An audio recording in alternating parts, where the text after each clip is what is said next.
Hi there. Welcome back to another more phenomenal episode of Legacy of Power. As y'all know, it is Power Month, and we are celebrating 30 years of Power Rangers. Last time, Stuart and I ranked all the Power Ranger themes. This time around, I will be ranking the anniversary specials. However, I am not alone. Joining me in this is none other than the honorary Red Ranger himself, the DWC, Daniel William Clark. Hello, Datila. Thank you very much for having me. And it is definitely morphin' time. Tyrannosaurus. Let's go. Even though pterodactyl. Yeah, there we are. Even though we're in blue, they should shout Triceratops. Let's be real. There you go. Oh, okay. So, as you know, we're in the process of celebrating 30 years of Power Rangers. Can you believe that, Daniel? Like 30 years ago of Power Rangers. Who would have thought a little show about teenagers in spandex, that have attitude? I said that so wrong. Don't throw stuff at me, but you know what I mean. Yeah. Would have lasted 30 years. Like if you would have told me back in 1983 that Power Rangers would be around 30 years, I don't think anybody would have believed it. Yeah, definitely. When the show was first announced, I remember seeing the commercials for it and thinking, okay, I'm not really sure what to make of this. It looks like some kind of superhero show. Well, all right, it'll probably be on for a little while. Maybe it'll be like a one season kind of a thing. Maybe it's a mini series or something like that. And even when the show did at first come on, I took a look at a couple of episodes and I'm like, all right, this is pretty okay. This is not too bad, I guess. It's got some nice music to it. The action is great.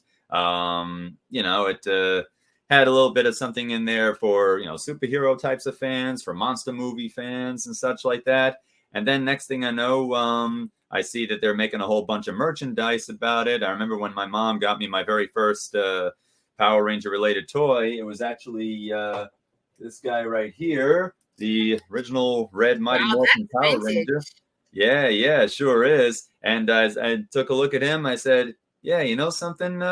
Maybe I'll continue watching this a little bit. One thing led to another. I'm like, hey, you know what? I'm actually having quite a bit of fun with this show. And then before you know it, all of a sudden, it ends up becoming a huge multimedia thing. And it just took off big time. And it just swept the nation and then pretty much took over the world with its popularity. I'm like, wow, this actually, this looks like it's here to stay.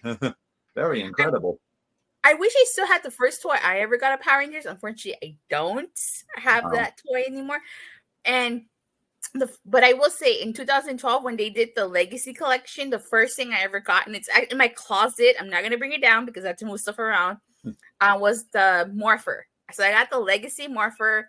It's in my closet. It's still unopened in its box. Wow, how about that?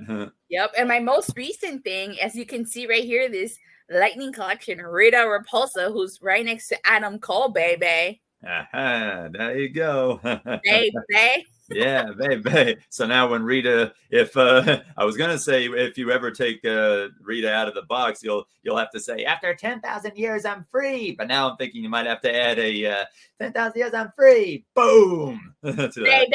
Yeah, I'm free, baby. Boom. It would be like after 10,000 years I'm free, baby. Yeah. Boom. Yeah. It's time to conquer Earth. Yeah, that's right. All right, let's get into this. So we're going to be ranking all the anniversary specials, the 10th, the 15th, the 20th, the 25th, and the most used in 30th anniversary special from our least favorite theme. Least favorite anniversary special to our most favorite. All right, let's kick things off with number 5. My least favorite anniversary special. I don't think it comes to a surprise, from Power Rangers Super Mega Force Legendary Battle. Now, the reason why I dislike this and why it's my least favorite is because there's random cameos from veteran Rangers. We don't get an explanation as to why they're there. We just are left to assume why they're there, This is like in WWE where Brock Lesnar attacked Cody Rhodes. We never found out why Brock Lesnar attacked Cody Rhodes in the first place. Another reason why I dislike this is because I felt the episode moved too fast and wasn't given enough time to breathe. it's the Rangers that did show up, hardly any of them had any speaking lines. Most just, they got that helmet scene and that was it. And I just felt that the episode was too rushed. Everything happened too quickly. I feel like this anniversary special would have benefited if it was an hour-long special or maybe a 2 to 3 parter. I really wanted more of an explanation as to why the veteran Rangers are there. What was the reason? Like, how did they get there? Who called them? Who sent that signal? The only thing I have to say is thanks, Saban. Really, thanks. Thank you for ruining the 20th anniversary special. Thank you. Really, from the bottom of my heart. Yeah, there you go.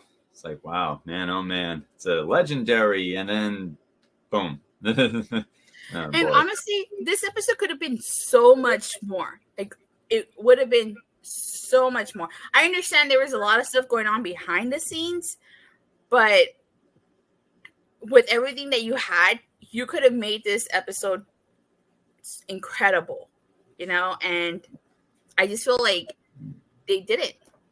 Well, yeah, I mean, the build up to it was enormous. I mean, they were basing the whole thing around, oh my gosh, it's the 20th anniversary and look at what's coming. And they pretty much, even in the show itself, right from the very first episode, no, seriously, right from the very first episode, they let you know there's going to be a huge legendary battle coming up. It's going to involve every Ranger that we've seen up to this point and such like that. So they really set your expectations up very high. And then by the time you get to the episode itself, it's like, okay, we've been through, because they did, regular Megaforce and then Super Megaforce. We've been through 2 whole 20 some odd episode seasons, and this is all that we get. This is the payoff right here. That kind of thing. Huh. Yeah, the payoff was terrible. Yeah. There was so much hype surrounding that special, the legendary battle. Yeah. And it just failed to live up to its hype.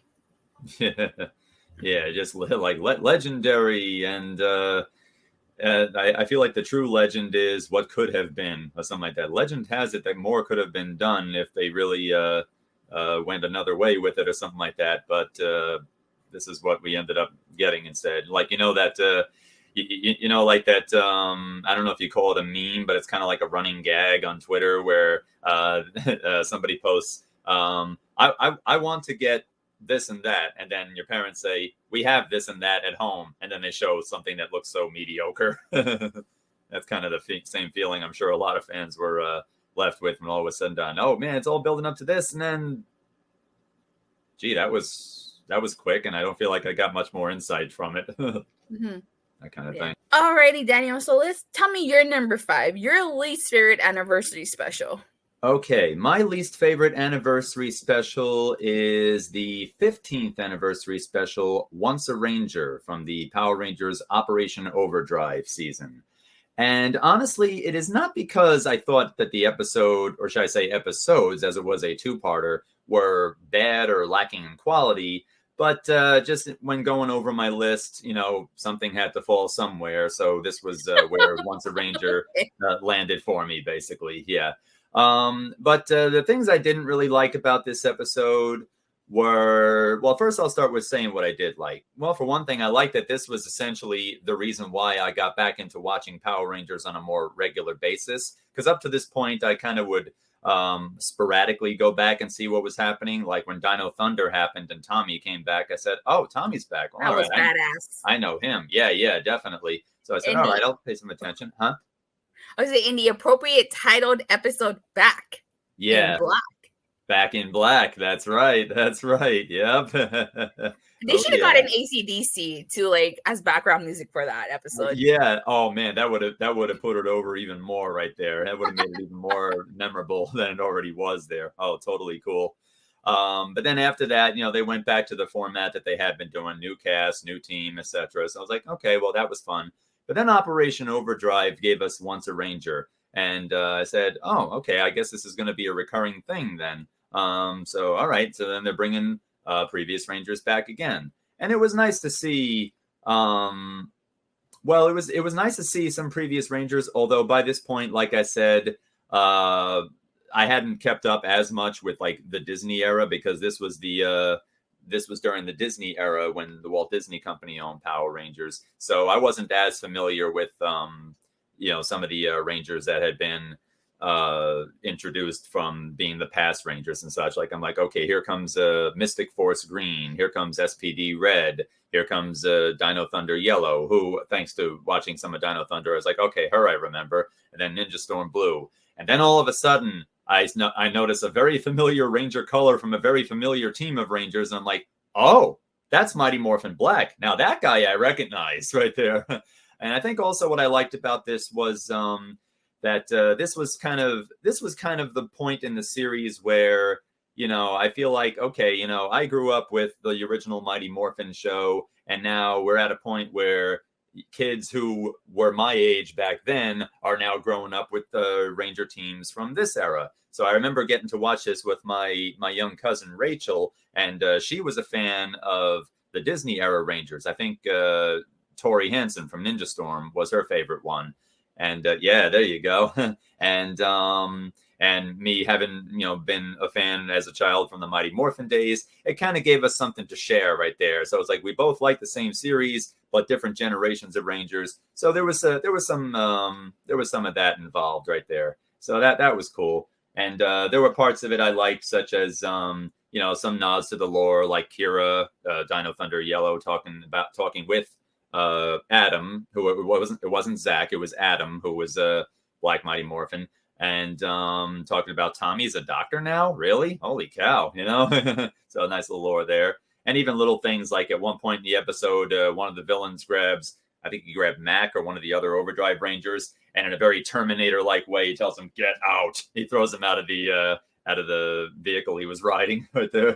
Which is ironic considering what was later found out about Mac. If it was Mac that did, was it Mac that did that? Yeah, right? Yeah, it was Mac. What they would find out about him later on, it's like, foreshadowing. Yeah, that's true. Actually, that is a pretty good bit of foreshadowing right there. And I liked I liked other things too. Like, the story, there were nods to the previous lore, like when we get the villain of this series, the villain of this special, rather, not the whole series, but this special, who, in the words of one of his parents, says, "After all these years, I'm free."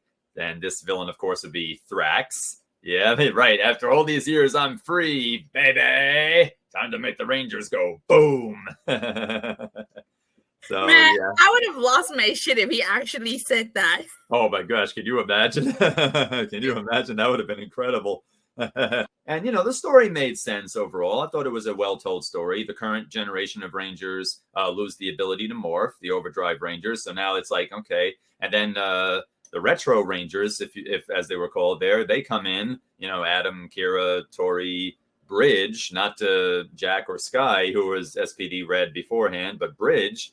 And Xander, Mystic Force Green, they come in to fill in, to basically pinch hit for them while they're unable to morph. And then the Overdrive Rangers are thinking, hey, you know what? They've got this. We don't need to come back. I guess we should just try to adjust to non-Ranger life or something like that. So it was a well-told story and such like that. But then we get to the final battle. And, the Retro Rangers, now that the Overdrive Rangers get their powers back, the Retro Rangers team up with them. And you got like Ronnie helping Kira over the two Yellow Rangers there. You got Bridge tossing Mac his guns to use. I thought that was pretty cool. And then they do like Power Rangers Forever. And they even do the Go Power Rangers at the end. Again, nice nod towards the old days there. Thrax, of course, being the child of Rita Repulsa and Lord Zed, was an interesting nod to the lore. So it was nice in that it found a way to combine elements of the old and the new. I thought that was nice. Let me see here. Oh, and one other little line that's mentioned. Kira says to the Overdrive Rangers while they're still without their powers, she says, "Don't worry, I'm sure you guys will be back to action in no time." I'm like, oh, I see what you did there. Back to action. Very clever, very clever.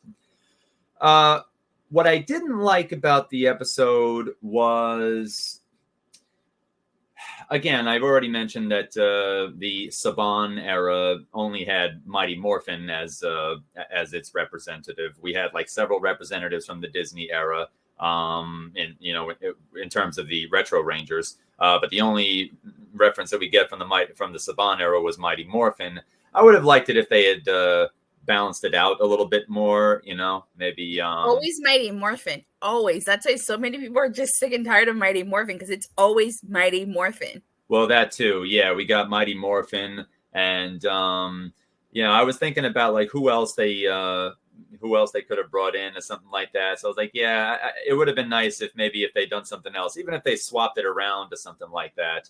Okay, maybe instead of having Mighty Morphin, maybe bring in somebody from the Zeo team or something like that. Like you could have Adam, you could have it be Adam, but he comes back as Zeo Green. So who would be the Black Ranger? Maybe Carlos from In Space, because there was actually some history between those two in previous episodes of Power Rangers. Exactly. So I thought that actually could have worked out very well. They'd already have some familiarity between them.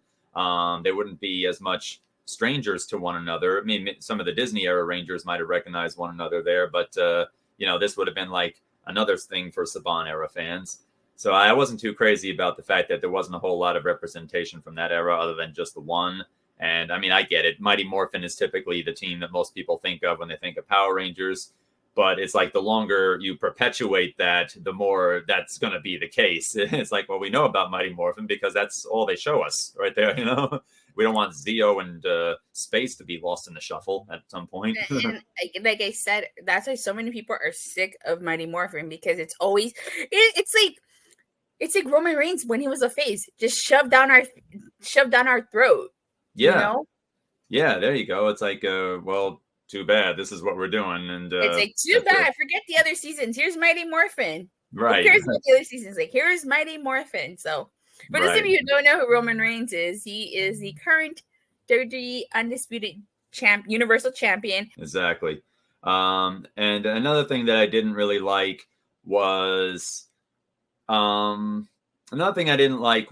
fact that they had the music for all of when they introduced the Retro Rangers, they played the theme music from their respective seasons, but then Adam from Mighty Morphin comes in, and okay, that means that they're going to play the Mighty Morphin theme song, right?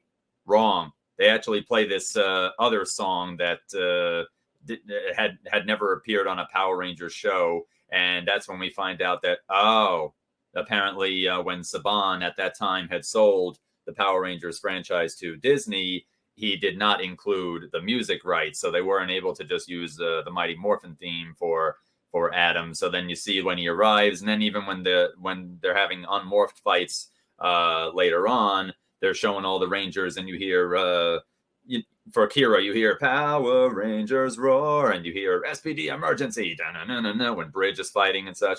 But when Adam is fighting, you don't hear the Mighty Morphin theme. You don't even hear any of the other music from Mighty Morphin, like Combat or anything like that. You don't get any of that stuff. And it's like, man, I feel like that took away from it for me. I mean, that kept me from getting really immersed in it right there. I mean, sure, it was nice to see him, and it was nice to see Ranger from that era. But, it would be like, to put it in a wrestling context, imagine Hulk Hogan coming out to any song other than Real American, or imagine Shawn Michaels coming out to any song other than, I'm just a sexy boy. Or John Cena without the trumpets. Yeah, it's right. John Cena without the trumpets or something like that. It would just feel like, I mean, you could give them a otherwise nice sounding song, but it's still, you come to associate that song with that individual or his team or something like that. So it would just be very tough to process right there. So that's kind of what I felt like with this. And I just wasn't too crazy about them taking. Saban didn't even produce this, and he still found a way to ruin it. Yeah, exactly.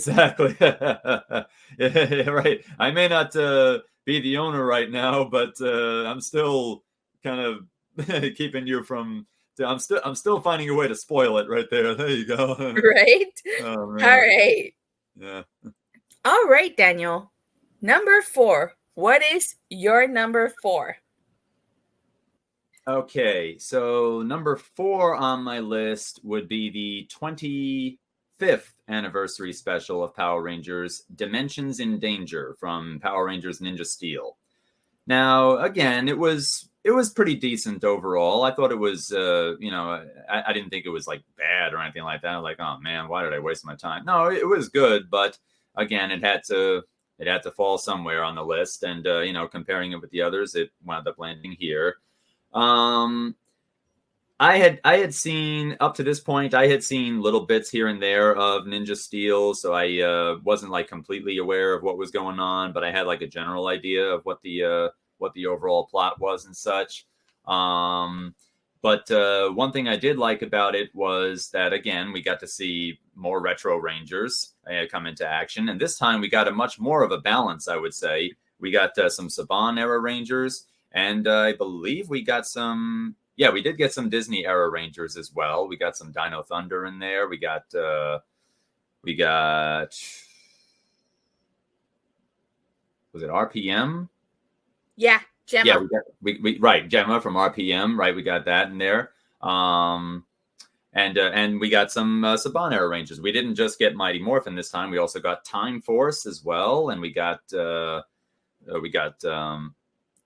well, yeah, Time Force. That's right, exactly. And we got what else did we get? In space, and you got Rocky. Right, you exactly. Got TJ.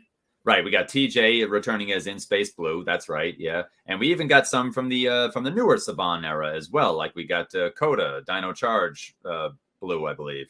We got him coming back, and what's his name? Antonio from Samurai, he was there as well. So this covered a little bit of each era, which was nice. And then we had, and they explained the mission very well and such like that about here's what's going on. We got some of us Retro Rangers are here, but others have been, as the title suggests, across different dimensions have been captured and are now having their powers be sapped for nefarious purposes. And then we get to the part of the special that involves both an aspect of the special that I did like as well as what I did not like, and they're both the same. The fact that despite the fact that we had all of these Retro Rangers come in, the majority of the episode seemed primarily focused around Tommy Oliver and his many forms and such, right down to one of the key villains of the special being a robotic clone of Tommy himself. Now, looking at it at this point in time, I guess I feel a little bit differently because it's like, as history would now show, this would be Jason David Frank's final appearance as a Power Ranger. So, I give it much more leeway for that at this point.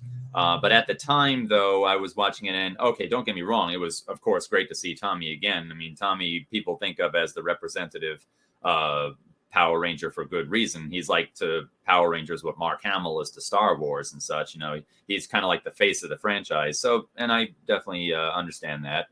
And I will admit, it was really cool seeing him get to use all of his powers by way of his Master Morpher. He got to do everything from Mighty Morphin Green all the way up to Dino Thunder Black. I thought that was really sweet. Then you see him fight against... Too sweet? That's right. It was too sweet. Woo, woo. Exactly. So, in a way, it's kind of cool that it's almost like the special is inferring that, the best way to fight Tommy is with another Tommy. And honestly, this isn't the first time in the series we've seen this. If you remember all the way back to Mighty Morphin, when Tommy was the White Ranger, the Wizard of Deception created a clone of him as the Green Ranger and had him fight against... I remember that episode.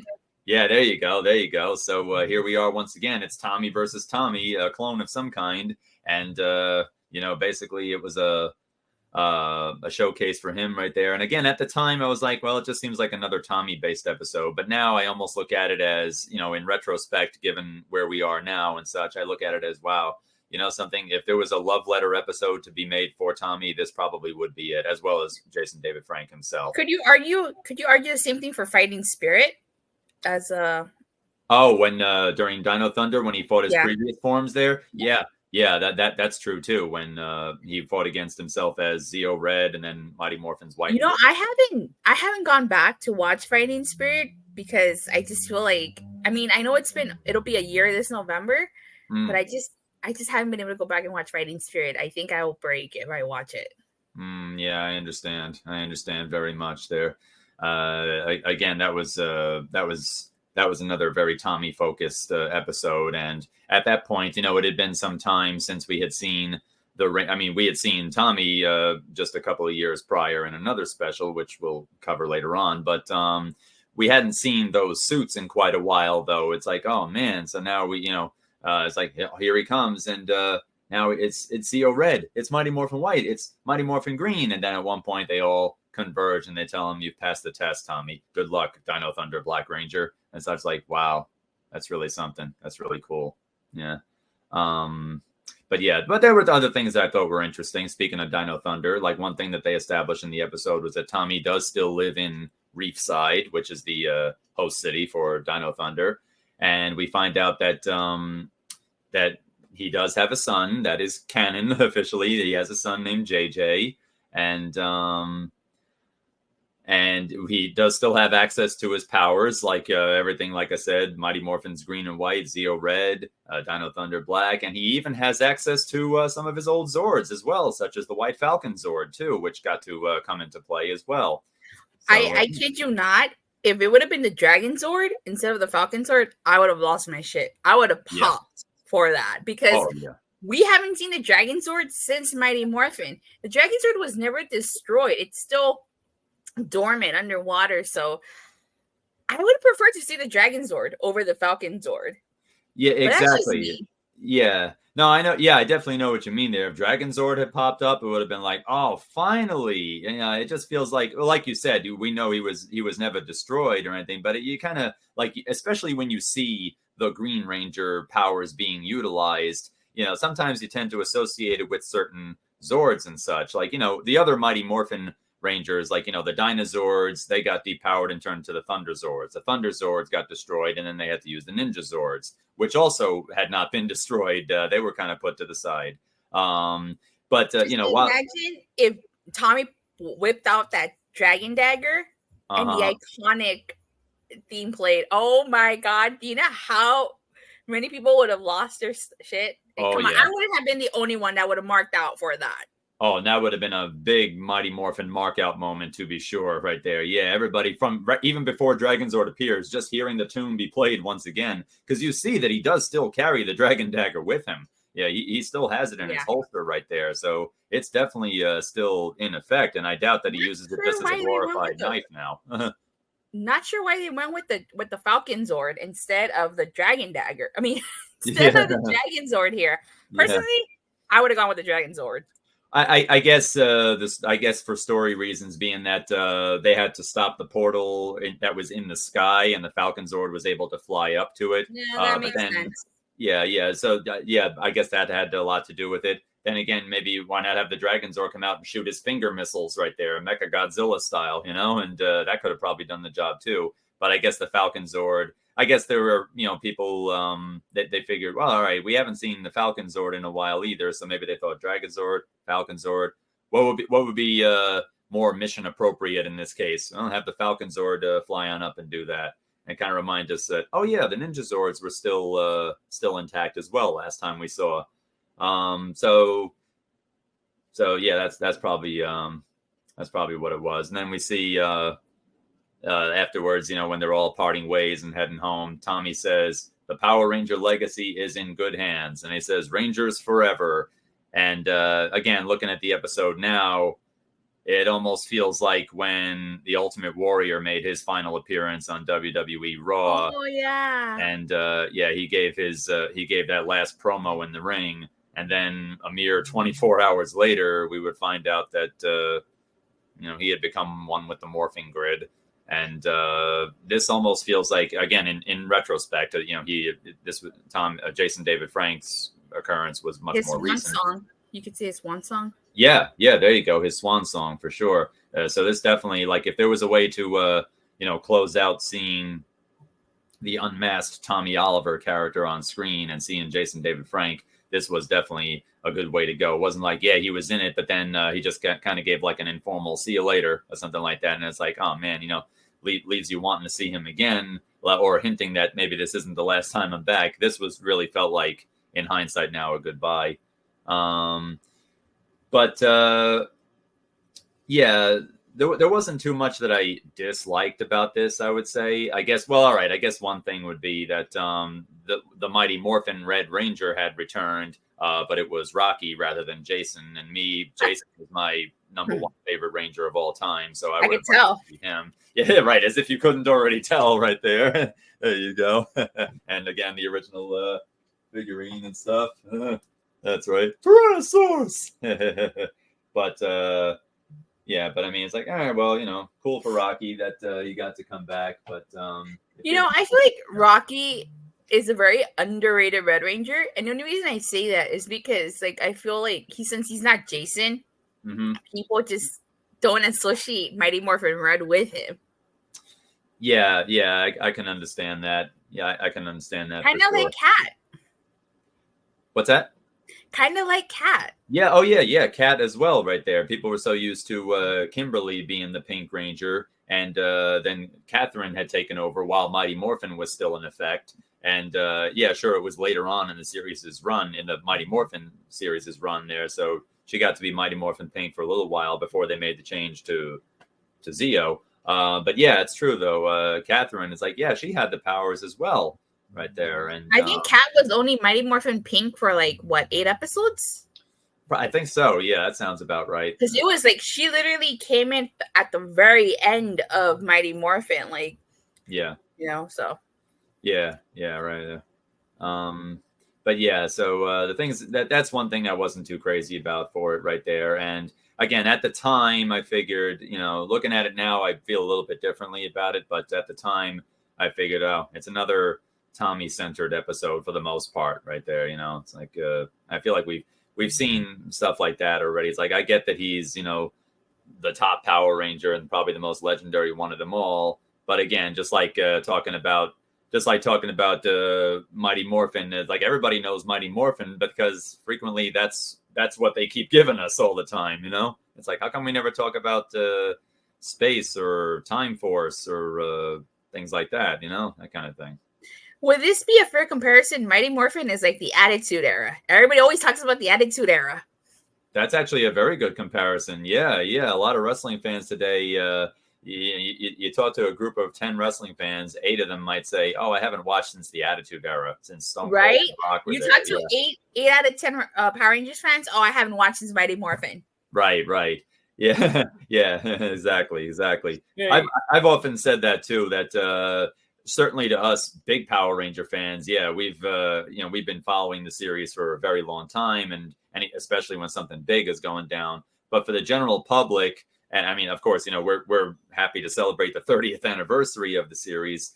So that hurts knowing that we're 30 years of Power Rangers. Yeah, seriously. Oh my goodness. But I feel like for the general public, like those who maybe the casuals. Yeah, the casuals, if you will. I feel like Power Rangers has kind of fallen into the category of that show's still on or something like that. A lot of them probably felt that way since the days when Tommy wore red. That kind of thing. It's like, wait, that show's still on? I feel like that was a product of the 90s or something. It's like, no, it's still going. But yeah, just like wrestling is still going. There was wrestling after and before the Attitude Era and such like that. That kind of thing. Yeah. So I have to say, like, before I get into my number 4, yeah, for me, ironically, I came back to Power Rangers. Like, I grew up watching Power Rangers, and I fell out of Power Rangers because I don't even remember why I stopped watching Power Rangers. I just stopped. Huh. I guess it's one of those kids things. You start watching something and you grow out of it. Yeah. And funnily enough, in 2007, and this is why Operation Overdrive is so near and dear to my heart, despite the fact that it was a mega force of its day. Yeah. It was actually, I got back into Power Rangers because of Operation Overdrive. So at that time, what had happened was, this was what, 2007? 2007, yeah. I started to slowly get back into Power Rangers because, it was on Disney now. I was checking out, because they were airing other seasons as well as Operation Overdrive. So I checked out Mystic Force, Ninja Storm, SPD, Dino Thunder. And I actually really liked that. And I was like, I missed all of this. But before Dino Fury, for the longest time, Operation Overdrive was the first and only season since I got back into Power Rangers that I watched in its entirety during its original run. Oh. You know, all the other seasons that I've seen, I caught on, you know, watched on Netflix and YouTube and stuff because, Yeah. you know, they're not on TV anymore. Right, right. So Operation Overdrive holds a near and dear place to my heart because of that. It's because of Operation Overdrive that I'm sitting here talking to you about Power Rangers. If it wasn't for Operation Overdrive, I probably wouldn't be. I would probably just be talking about wrestling. Oh, okay. There you go. There you go. Okay. Any last comments, Daniel, before I reveal my number 4? Yes, actually. I remember shortly after the Dimensions in Danger special had aired, I had gone to an Impact Wrestling event in Queens, New York, at the Melrose Ballroom. This was sometime after Bound for Glory had just been there. And I actually got to have a meet and greet with Rich Swann, who was the X Division champion at the time, and his wife, Sue Young. Now, on screen, they're portrayed as separate characters who don't have any association with one another. But in real life, though, they are in fact married. And in this particular case, I actually got to have a meet and greet with the two of them simultaneously, and get autographs, pictures, and pictures with, and such like that, photo op. And it just so happens that both of them are big Power Rangers fans. So, I'm meeting them. And I happened to ask them after we take the photo together while they're signing the 8x10s. I asked Rich Swann, because Sue Young is in full. For those who don't know who Sue Young is, she portrays a character called the Undead Bride, the bloody Undead Bride, especially. And she's one of those wrestlers who's always in character when she's portraying this particular character here. Like, she has the gloomy face paint and the gown, and she doesn't speak very much. She always kind of glares at you and stuff like that. So she kind of stayed in character. But Rich Swann, though, he can be loose with you, though. Like, that's his persona. He's more of an uppity kind of a guy right there. But Sue Young is more old school. Like, if you met Undertaker back in the 90s, let's say, that's how he would be. He would still have the very foreboding kind of aura about him if you're having a meet and greet, I imagine. But anyway, I asked Rich Swann, "Hey, did you happen to see the season finale episode of Power Rangers Ninja Steel?" And he says, "No, I didn't actually. I have a lot of catching up to do with Power Rangers and with anime and such." He's like, "Wow, how was it?" And I said to him, "Oh, it was terrific. It was an anniversary special episode, and they brought back a lot of past Rangers. They brought Tommy back, they brought Catherine back, they brought Rocky back." It's like, "Oh, that sounds great. Oh, I got to check that out." So. And yeah, I told him about how Tommy uses all of his powers, and he's like, "Oh, that's incredible." Because I remember actually at a previous, I think it was during Bound for Glory week. It was during Bound for Glory week the year before.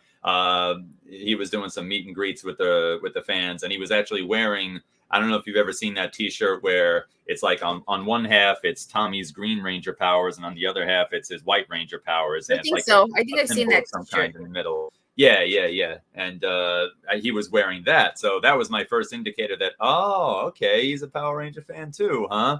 And P.S. just the previous night, this was like a series of maybe 3 nights or so. The previous night, I just so happened to be wearing this very Red Ranger hoodie right there. I was like, oh my goodness. How about that? So, so I got to tell him about it. And like I said, Sue Young, she stayed in character, but she was definitely within earshot of us. So I'm sure that she heard us talking, and she had to stay in character right there. But I can only imagine she must have been thinking, "Oh wow, that really sounds more phenomenal. We definitely have to watch that."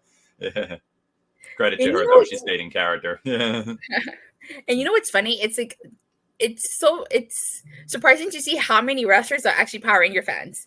Yeah, it's true. Ethan Page is another one. Ethan Page. Yeah. Uh-huh. And like just to stay on the subject of Tommy, like he took pictures with a lot of wrestlers, and I think he was even, because he lived in Houston, so when Raw was in Houston, he was at the show. Oh man, that's so cool. That's so cool. And Jason Font, I think it was last year, took a picture with Mick Foley. Did he really? Yeah. There's a picture of Jason Font with Mick Foley. Oh, wow. I got to look for that. That Yeah, sounds so cool. I forgot where I saw it, but if I find it, I'll send it to you. But yeah, it's so surprising how many wrestlers are fans of Power Rangers and vice versa. Like you Yeah. wouldn't expect it. Yeah, yeah, I think that's terrific right there. I mean, when we're kids and we're growing up watching the wrestlers, there's a significant generational gap there. It's like, okay, they're of that generation, we're of this generation. They might not necessarily be into the same things that we are. But then you get to the point where you're now within the age range that the wrestlers that you admire are, and it's like, you kind of grew up with the same things and such like that. So it's like you could relate to one another. Funny, talk about Ethan Page. I remember at one of the events, I actually had a conversation with him after Impact was done. This is when he was teaming up with Josh When he was Alexander. the North. Correct. Yeah, they were the tag team champions as the North. And afterwards, we were talking about everything from like Marvel to Nintendo games and stuff like that. And we just had such a cool chat. And I remember you. Was it you or I forget if it was you or my friend Violet, but somebody let me know that, hey, did you see Ethan Page's latest vlog for his birthday? And I was like, no, not yet. Why? He's like, well, did you send him a birthday card? Because he had this thing where he was allowing fans to send him like either gifts or cards or something. I'm like, yeah, I did. He's like, well, he just opened it on his vlog. I'm like, what? Holy cow. So, yeah, I sent him a Spider-Man card right there, and he opened it up on camera. And he read it and such, and then he set it to the side right there. And he's like, oh, thank you so much. So when I met him at the next event after that, I told him, I'm Daniel Clark. I'm the one who sent you the Spider-Man card for your birthday. He's like, oh, I love that card. Great to meet you. But yeah, these wrestlers, they're into Power Rangers. They're into the same things that we're into and such. It's so cool. I love it. And hence why my channel is called Rangers of Wrestling, because wrestling and Power Rangers intertwine more than you think. Absolutely. They most certainly do. Look at the New Day, right? The New Day. Oh my God, the New Day. When Xavier Woods was the Green Ranger, and Kofi Kingston was the White Ranger, and Vincent Dorado when he was the Dragon Zord and the Megazord. I have a video from like 2 years ago where like I show those pictures. Ronda Rousey was the White Ranger. Jason David Frank commented on that.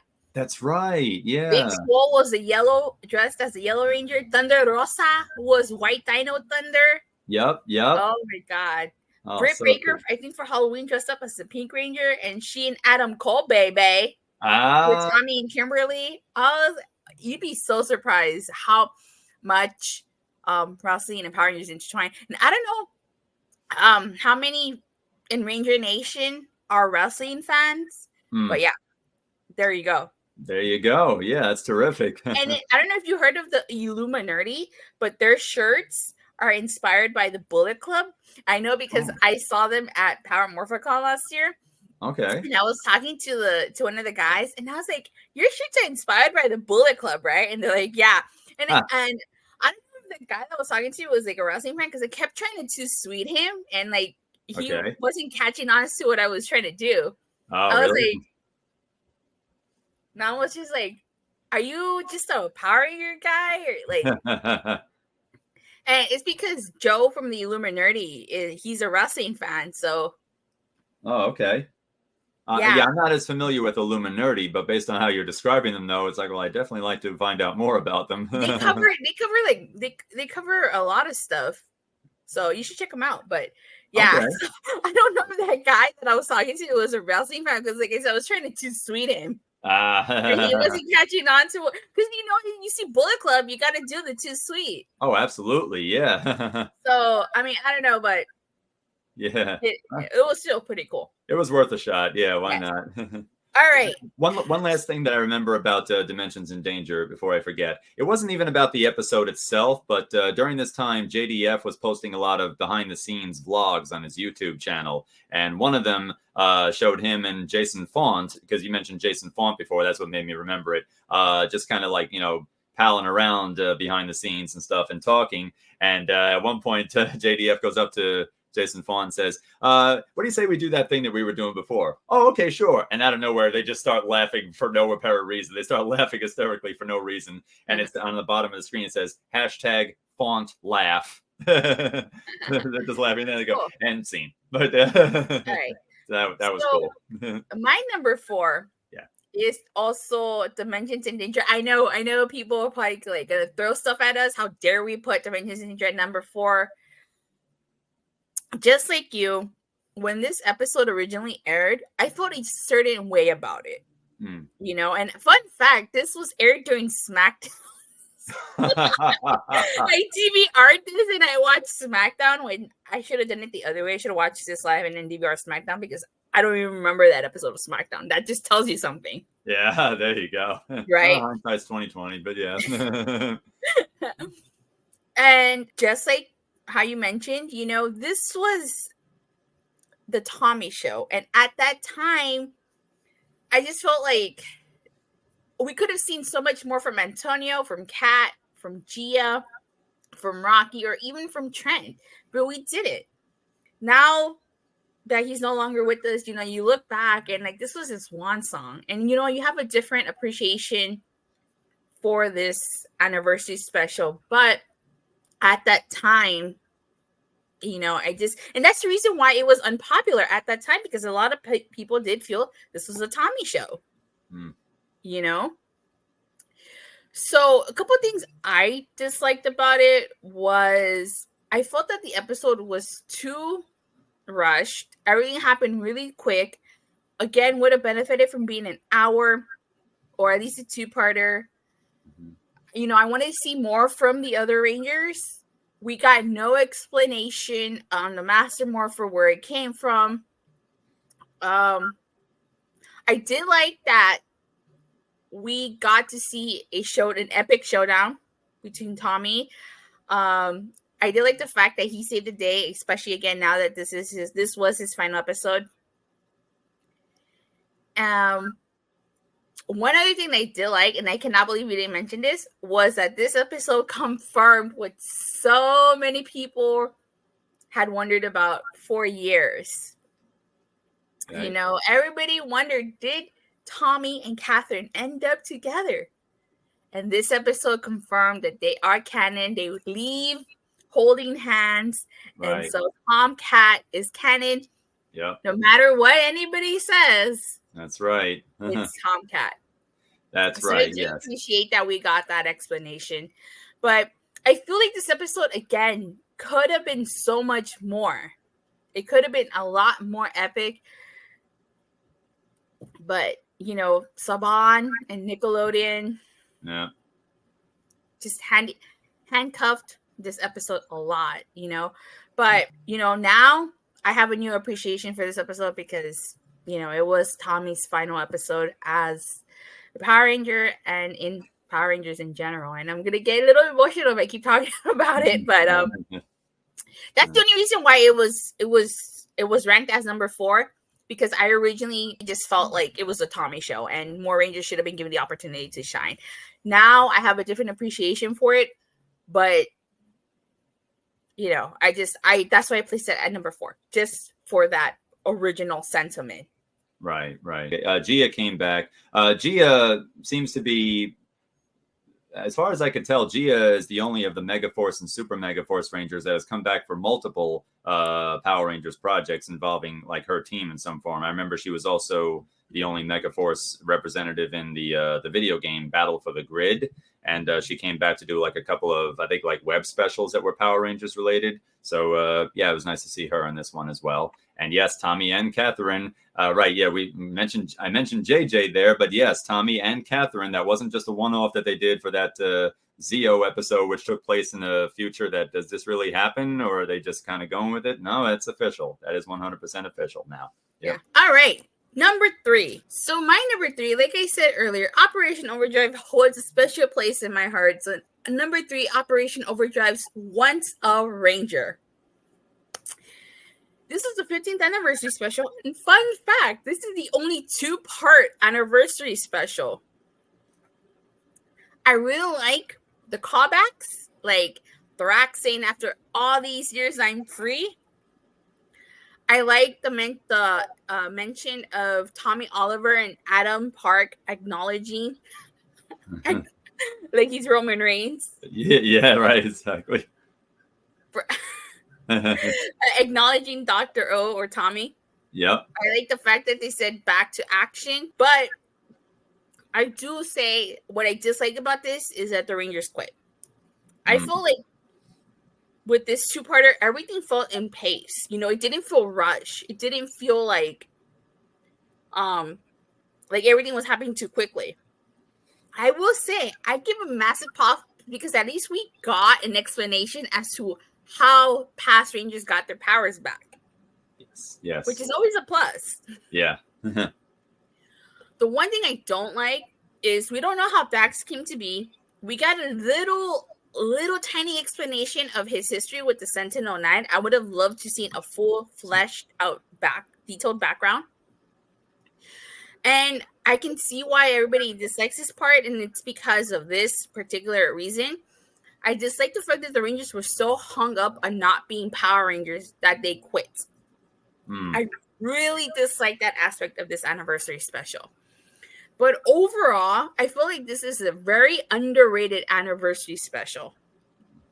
You know, from a very underrated season. And like you said, it would have been great if they had a nice balance of Disney era Rangers and Saban era Rangers. But, you know, that was unfortunate. Thanks, Disney. Can't really blame Saban for this one. Yeah, right. And you really have to have seen Disney era Power Rangers to really know all of the Rangers that came back. Because otherwise you wouldn't have had a clue as to who the hell these people are, except for like maybe Adam. Right. You know? But overall, I didn't think it was too bad of an anniversary special. But I understand why people dislike the anniversary, why people dislike it so much. Right, right. You know? Was it perfect? No. It certainly wasn't a Sean Spears perfect 10, that's for sure. There you go. All right. What's your number 3? Wasn't it wasn't the kind of perfect that Kurt Hennig would be talking about, saying once a Ranger's perfect and spit the gum and slap it away. It wasn't absolutely perfect. Perfect. Yeah, exactly. Oh boy. The Ranger Nation that are listening to this are probably like, why the hell? What all these wrestling references? Again, people, I'm a huge fan. Daniel and I are huge fans of professional wrestling. I cover professional wrestling. So you're going to get wrestling references. That's and right. like I said, my channel, Rangers of Wrestling. Hello, I got Adam Cole, baby, right next to Rita Repulsa. There you go. How about that? All right. Your number 3, Daniel? Okay, my number 3, coincidentally, is also an anniversary special with Once at the beginning of its title. And in my case, it would be Once and Always, the 30th anniversary Power Ranger special. Now, this was something that when it was announced, it was going to be premiering on Netflix, and there was a lot of buzz circulating about it.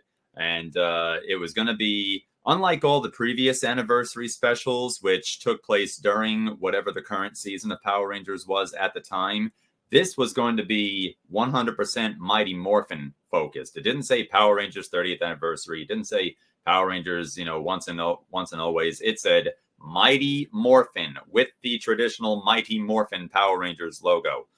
Mighty Morphin Power Rangers once and always. And it was known that, it was going to focus on that group of now formerly teenagers, but still with the same attitude. So I was like, okay, all right, this is going to be something for us who have been with the series for a long time or just love the Mighty Morphin Power Rangers one way or the other. So I was definitely excited for this.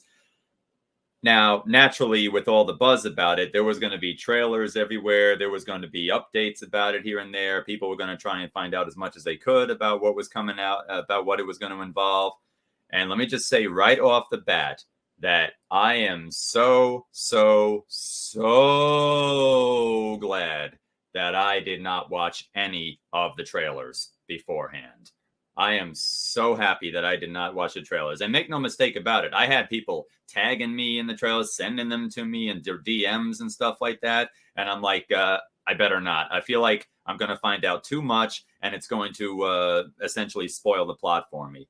Because I think I remember you tweeting that out. I don't think I said anything to you, right? I don't think I did. No, you didn't send me anything like that. You didn't tweet me about it. You might have just said, yeah, Mighty Morphin Power Rangers Once and Always is coming, but you didn't like send me any pictures or trailers or anything like that. I had to mute Once and Always, and I had to mute the Dino Fury when it was coming out because I did not want spoilers. Exactly. I did the exact same thing, Datila. I did the exact same thing. I muted all mentions of Power Rangers on Twitter. Power Rangers, MMPR, Mighty Morphin, Once and Always. I did that and such, and because I did not want to be spoiled. Sometimes it's tough because people get really cheeky, and rather than use those tags or write those words, they just post a picture up with no context. Man, do you know how hard it was to avoid? Especially I live tweet during wrestling, so it was so hard to not to check Twitter because I was like, I don't know what's going on in wrestling because I haven't checked Twitter. I don't know what's your news because I don't want to avoid. I even stayed off Facebook because I was trying to avoid mass spoilers because there were spoilers to this anniversary special were going around. Oh yeah, big time. And I would find that out later on after I watched the special. I'm like, okay, so this is what I missed seeing. Good, thank goodness. Now I know I made the right move. Now I know I made the right move for sure. Because and that's a trend that I've noticed recently. It's not really a new thing, but I have noticed it in more recent years where trailers tend to give away very key plot elements of the movie or TV series, especially movies. That, they do. If you actually saw the trailer for what's to come on Netflix, they show a little clip of Cosmic Fury, which kind of gives some plot details away. So if you haven't checked that out, avoid it. Okay. Spoilers. Hashtag spoilers. Okay, will do. Yeah, because I remember seeing the Terminator Genesis trailer, and I was like, oh, that's what's going to happen. I mean, okay, yeah, it's telling us what the plot is, but I feel like that's actually really getting into, okay, we're not just telling, I mean, you could have told us what the plot was without showing us that much, that kind of thing. Even going as far back as Rocky IV. I mean, I was I was not I wouldn't see this trailer until many years later. But I looked at it and said, if I had seen that trailer way back then, I would have thought, I feel like I just saw the whole movie already, that kind of thing. So I'm thankful that I didn't get to, that I willingly chose, not that I didn't get to, I missed it, but that I willingly chose to omit watching the trailer, because man, oh man, when I saw this special and I went in fresh, I feel like I really got the full experience with it. I love the way it went. What's that? And that's the best thing when you go in with fresh. You don't know what's going on. Yeah, precisely. Because I didn't know what to expect other than, just a little, other than, okay, it looks like it's going to be about the Mighty Morphin Rangers. Fantastic. So right from the way it started, you could tell that, okay, they're really putting some extra effort into this with the way it started. Kind of like the way it started reminded me of how the 1995 Mighty Morphin Power Rangers movie started, with a black background and just white text appearing saying what's gone on. And I love the fact that it actually acknowledges that all this has been going on since 1993, when Mighty Morphin had premiered. Yeah, and like it says, ever since that fateful day in 1993 when Rita Repulsa had arrived. And it talks about the Power Rangers and the Mighty Morph team. It says many teams of Rangers, many generations of Rangers have, fulfilled their place since then. But now we're coming back to this team once more. And then right from there, right when we fade in and we see what's going on, first thing we see is the original Blue Ranger himself, Billy Cranston, played once again by David Yost, marking his return to the series since Zeo, which was an incredible sight to see. And, seeing him there, and he's fighting, apparently he's in a conflict with Rita Repulsa, but there's something very noticeably different about her. Number one, wait, Rita Repulsa, didn't she get purified and turned into the Mystic Mother some years ago? Yes, but apparently her essence, the Rita Repulsa evil essence, has somehow managed to return, and now she's Robo Rita. I'm like, okay. Later on, I would see that, that would be something they would show in the trailer. I'm like, thank goodness I didn't watch this trailer. Thank you. Thank you, Power Ranger fan intuition, for resisting the urge to watch the trailers there. Because we see Robo Rita, and I immediately thought of, I don't know if you remember the episode from Power Rangers Turbo where they had the Robo Rangers. They showed us. Yeah, I remember Robo... that episode. Okay, you do remember. Yeah, well, there was one part where, you know, at first we're watching the episode and we're seeing the Rangers and we're thinking nothing of it. We're thinking, okay, everything's cool. Then at one point, like Carlos Turbo Green, he takes a fall and then he gets up and the humanoid skin part of his face is gone. And you see like a robot face all of a sudden. I was like, what the heck? Right there. That's what seeing Robo Rita looking like she did reminded me of right there. I was like, oh my gosh, this that could be pretty jarring when you see that for the first time. Yeah. Yeah. Like, I don't know if you've seen Bill and Ted's Bogus Journey, but that also, when they take off Bill's head.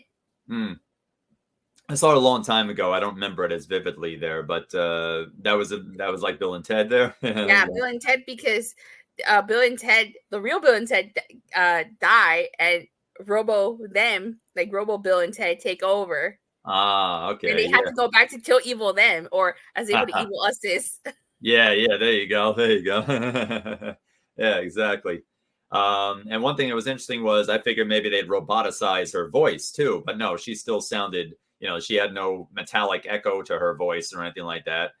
She spoke the same way. But it was nice to see that the Mighty Morphin team had come back because, you know, at that point, Billy, he was unmorphed at this point. He then morphs up into Mighty Morphin Blue, and then he starts fighting off Robo Rita and her new army of putties. And then eventually he's joined by the other 5 Mighty Morphin Rangers in all their respective colored uniforms there. And I was like, all right, I'm feeling like a kid again. This is fantastic. And then it starts off with a Ron Wasserman composed Mighty Morphin Power Rangers theme, and you got the boom explosion behind them as they're running towards the camera, and they're playing the song, and you're hearing all the distinctive ki-eyes of each of the Rangers as they're fighting the putties. You hear Trini's "Hiya, hiya." You hear Tommy's "Utsitya" and stuff like that. I was like, oh yeah, now I really feel like I'm back in 1993 right here. This is incredible. And then the fight's going on, and at one point, Billy jumps up, he does a spin and twirl, and he delivers a flying Judas effect to Robo Rita, hitting her with a back elbow right in her face. I was like, oh, man. Billy just became Le Champion right there. There you go. What's that? The Ocho. The Ocho. Yeah, that's right. Billy's the Ocho now. Yeah. For anybody who doesn't understand that reference, those are some of Chris Jericho's nicknames. And Chris Jericho, one of his finishers is a spinning back elbow, which he calls a Judas effect. So that's it. Exactly. Yep. Oh, man, that was really impressive and incredible. And so at this point, I'm feeling like, all right, this is great. This is wonderful. And then all of a sudden, I see what happens in the next minute or two. And all of a sudden, I feel like, whoa, what's going on now? Because the next thing that happens is Robo Rita. Now, mind you, this is supposed to be the original Mighty Morphin team. So Jason is the Red Ranger, Zach is the Black Ranger, Billy is the Blue Ranger, Tommy is the Green Ranger, Kimberly is, did I say Kimberly already? Kimberly's the Pink Ranger. I did, okay. And Trini is the Yellow Ranger. Now, before I go on, I'll just note that up to this point, we all knew what had happened to Trini's actress, Thuy Trang, but it was never really made emphatically clear as to what happened to her character of Trini Kwan. Some of us thought, did she just retire as a Power Ranger and was never seen again? Does she still keep in contact with them? Did the character die with the actress or something? Like, whatever happened? There have been stories in comic books that have been written and such like that, but I'm not so sure like how their continuity relates to the TV show, if it's its own thing or if it's meant to be part of the show canon. Sometimes it feels like it does take place in an alternate universe. But in thinking about this, and after thinking that, okay, if it is Trini, then how are they going to do this? Are they going to go, the way I figure it is, when dealing with an actor having passed away, but their character, as far as we know, still being around, there's one of two things that tend to be done by the writers. They either go the Fast and Furious route, like they did with Paul Walker's character, where the actor had passed away, and sadly during production of that 7th Fast and Furious movie, but they found a way to like write his character out to where he essentially retires and rides off into the sunset. Or you could go the Ghostbusters Afterlife route, where, spoiler alert for anybody who hasn't seen Ghostbusters Afterlife, in 3, 2, 1, you have the character share the fate as the actor in a much different way, of course. But Egon Spengler's actor, Harold Ramis, had passed away many years ago. And in this movie, they write it so that his character of Egon Spengler dies as well. So we got our answer in this special once and for all, and it ultimately proved to be the latter. Because what happens next is Robo Rita charges up her staff, and she fires like a flaming lightning fireball of death. And you hear through archived footage, through archived sound bites, of course, you hear Trini yell, "Billy!" because Rita's firing it at Billy, and Trini takes the hit for Billy, which sends her spiraling and blows her away. I was like, wow, they actually went ahead and did that. And now that's one thing I actually have to say about this special too. People take this for granted, or some people don't even really notice it, but very rarely, if ever, do we hear in shows and movies that are geared towards kids and families, do we ever hear certain words be used? Obviously, there's no profanity in this, but think about the last time you heard in like a kid's show when you heard the words die, kill, or murder said.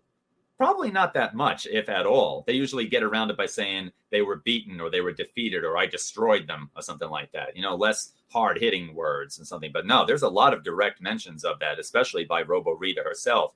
Like, I killed her. Were you just going to die here? Or something like that. I was like, wow, that kind of thing. But nonetheless, yeah, she did, in fact, kill Trini with that blast. So, wow.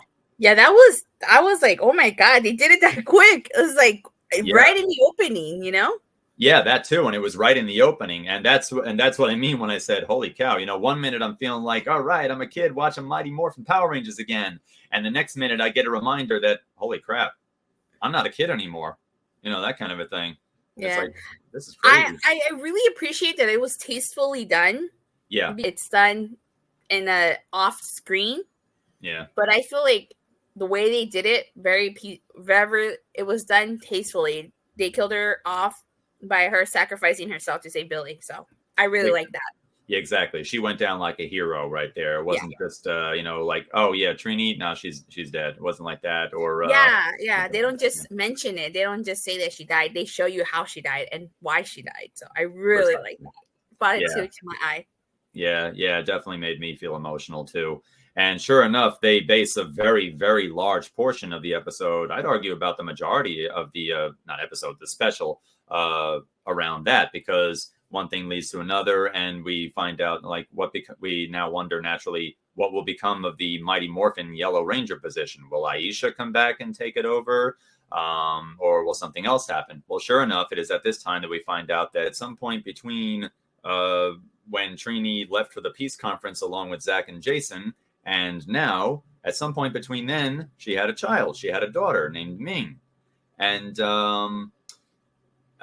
when she finds out about the news, she's only a teenager at this point herself. She is rightfully devastated by it. And she finds out about it by overhearing the conversation that Billy and Zach are having with one another. And by the way, Zach's actor, Walter Jones, came back for this special too.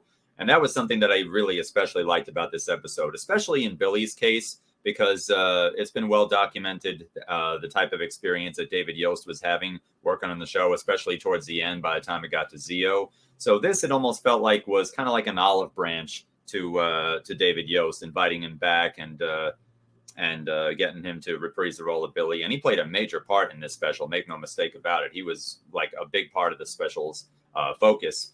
Right down to him feeling responsible for the death of Trini and the events leading up to the death of Trini as well, by trying to bring Zordon back, and then instead it unleashing Rita Repulsa's evil energy, which infects the most recent, at that point, model of Alpha 8, and kind of like in a way that kind of, for those who don't know, I'm a gigantic Mortal Kombat fan, and this reminded me of how things wind up for Reptile in his ending for Mortal Kombat 5, also known as Mortal Kombat Deadly Alliance, where he is possessed by the spirit of Onaga, the Dragon King, and the plot of the next game, Mortal Kombat 6, Deception, is that Onaga, the Dragon King, has returned, and he's using Reptile's body as his vessel. Same thing right here. So Robo Rita, is now the chief antagonist here, and utilizing the spirit. It's Alpha's body. See, that's the thing. Reptile was kind of an unwitting host for Onaga. Like, he didn't say, "Okay, I'm ready." It's more like, "What's going on right here?" And that was the case for Alpha 8 as well. He especially was like, "Oh no, Rita Repulsa's energy it's infected me. Get back, Billy!" And then Alpha turns into Robo Rita, and then here we are. Here's our villain. So yeah, that was definitely something that I noticed a parallel to right there. Speaking of Rita, we had the hurricane, that tropical storm here like earlier this week. There was an earthquake, and the first thing that popped into my mind was like, who opened the space dumpster? Who opened Rita's dumpster? I love it. Oh man, I don't love the earthquake itself, but I love the fact that that's what came to mind for you right there. I was like, it's finally happening. She's escaped. Yes, that's right, and right on schedule too. Look at that. Right? Oh my goodness, the close proximity here. Holy cow. Mm-hmm. But and as a result of this, Billy is racked with guilt over first I unleashed Rita's evil energy, and then that led to Trini sacrificing herself to protect me. Like, it should have been me right here that Rita had blown away.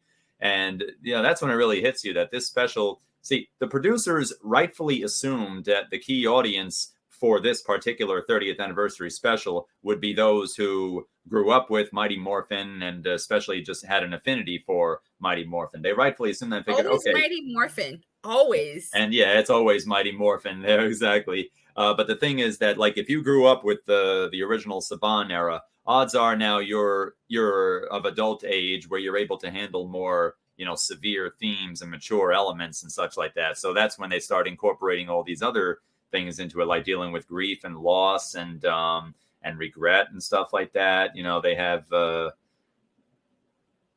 they just have all kinds of other things too. Like, they show the Rangers as, obviously they're not teenagers anymore. They've all had adult lives. Billy now runs a successful company. Zach had actually served as a congressman. Catherine, we do get to see later on, and I'll talk more about her in just a moment there. We do get to see her later on, and we get even further confirmation that we got in Dimensions in Danger that yes, she and Tommy are in fact married, and they have a son named JJ. And we even get to find out that Rocky, who was the second Red Ranger, has now got a career as a firefighter. And I thought, isn't that interesting? He's now the second Red Ranger that we know of to have a career as a firefighter.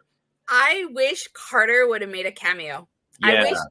I wish what they could have done is they could have had Rocky and Carter be talking, and then like you see Rocky get teleported, and then you see Carter like get turned into a little toy, a little figurine. Right. They missed opportunity to have Sean C.W. Johnson cameo here, if you ask me. That's right. Yeah, I agree. And he has shown that he had been willing to do cameos for previous anniversary specials. So yeah, it definitely would have been nice to have him come back for this one, and have there be some, even if you just had like a throwaway line talking about like when Rocky arrives, he says, "Funny, I was just about to eat my lunch." If you just added 2 words, "with Carter," then that would have been fine too. But yeah, to have Carter himself, I mean, okay, I guess they wanted to keep this to the Mighty Morphin era as much as possible, but still, I mean, I don't think anybody would have minded. I agree too. Like, even if it wasn't a cameo, you could have just name dropped him. Like, how you said, Rocky could have been, "Oh, 1 minute I was talking to Carter," which we all would have known was Carter Grayson. Precisely. Yeah. People who might not be as familiar with Lightspeed Rescue would think, "Oh, okay, Carter's a coworker of his." But those of us who know would be like, "Oh, Carter Grayson. Okay, firefighter. Gotcha." Something like that. A little something extra for the the longtime fans and such. Yeah, but yeah, but then we find out that how the Rangers have basically evolved since that time. How those characters had evolved and where they are at this point in their lives. And like I said, Billy, feeling regret over what happened and such. And to paraphrase, he finds out that, to paraphrase the great Tony Stark, when you mess with cosmic elements, they tend to mess back. Right there. So that's what he found out the hard way. Wouldn't you say Billy was like the Tony Stark in this special? Oh, definitely. Yeah, he definitely was. Billy was always the tech wizard of the group, just like Tony Stark always had lots of machines and computers that he was working on. But we really got to see it here, running his own company and such, like Cranston Industries, I believe. And what I would have liked? What I would have liked, this is just me personally, yeah. not ultimate callback, but a nice callback would have had.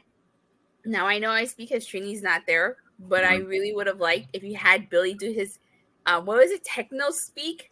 Yes, that would have been a really great callback.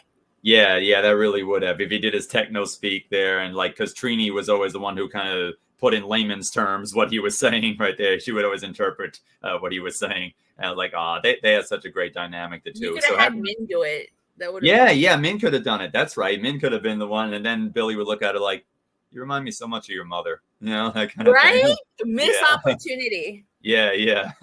Yeah, really missed opportunity indeed right there. And now, I mean, we're in an era of filmmaking and television now where, they can use all kinds of crazy special effects to make it look like an actor that's long gone is still right there. Or maybe you can take an actor that's now older and de-age them by like 30, 40 years and such. So emotionally, I would have loved to see if they did something like that for Trini and such. I mean, I understand this is, Hasbro and Saban, not, Marvel Cinematic Studios there. But even if you didn't do that, when they show the little shrine set up for Trini, that naturally they show drawings of her, they show her Mighty Morphin Ranger equipment, and they show pictures of Trini, and a lot of them look like actress Thuy Tran's professional headshots and such. That was really cool. Personally, I thought it would have been interesting if maybe they aged up the photos a little bit. How they say, how would this person have looked if they lived to this age or so? Because you see all the other Rangers and how they look, or even if you didn't see them all in this special, you've seen them how they looked recently and such. So it would have been nice. I mean, I get that perhaps that would be how we would best recognize her as she looked back then. But, I mean, we're talking 30 years here. So if they had, even if they use her last set of headshots from 2000, 2001 or so, that I thought would have been nice to do if they did. But I guess they figured, well, the fans would best recognize her as she looked back in 93 when she was about 19 or something like that, maybe 18. So it's I get it. But the filmmaker and me would have thought maybe if they aged up her photos somewhat, that might have been a nice way to do things. Yeah, and you could have put them alongside her 90s photos. That could have been fine too. And then, the fact that they had character-wise in universe, they did have all the Rangers back, but of course, not all of the actors came back. And that was one thing even though I got it, I was sad about. The Ranger fan in me was certainly sad about. Austin St. John was not back as Jason. The character Jason was, but Austin St. John was not come back for reasons that, you can probably look up yourself right there. That's another thing too. I feel like it was a missed opportunity because, I know the real life reason why Austin couldn't participate. Right. But you had, Aisha and Adam send in a video message at the beginning. So it's you could have incorporated Austin. You could have maybe had Jason send in a video message or video transmission, before he got kidnapped or something, or like I was saying, you could have found a way to incorporate him totally, with a transmission and stuff, like a transmission or a video message, and I feel like it's just another missed opportunity. Yeah, exactly. Yeah, they could have at the very least done that. I thought that would have been sufficient. It's oh, okay, there we go. And Jason David Frank had actually, opted not to be a part of this special right here. And Amy Jo Johnson, sadly, did not return as Kimberly. But what I did like was that despite, of course, the fan of me wanting this to be a full-fledged reunion, I mean, obviously, for obvious reasons, you couldn't have Twee Tran come back, unless, like, you did the Marvel thing or the Rogue One thing with, is that really Peter Cushing? I thought he, with Tarkin and such, Grand Moff Tarkin. But nonetheless, though, at least having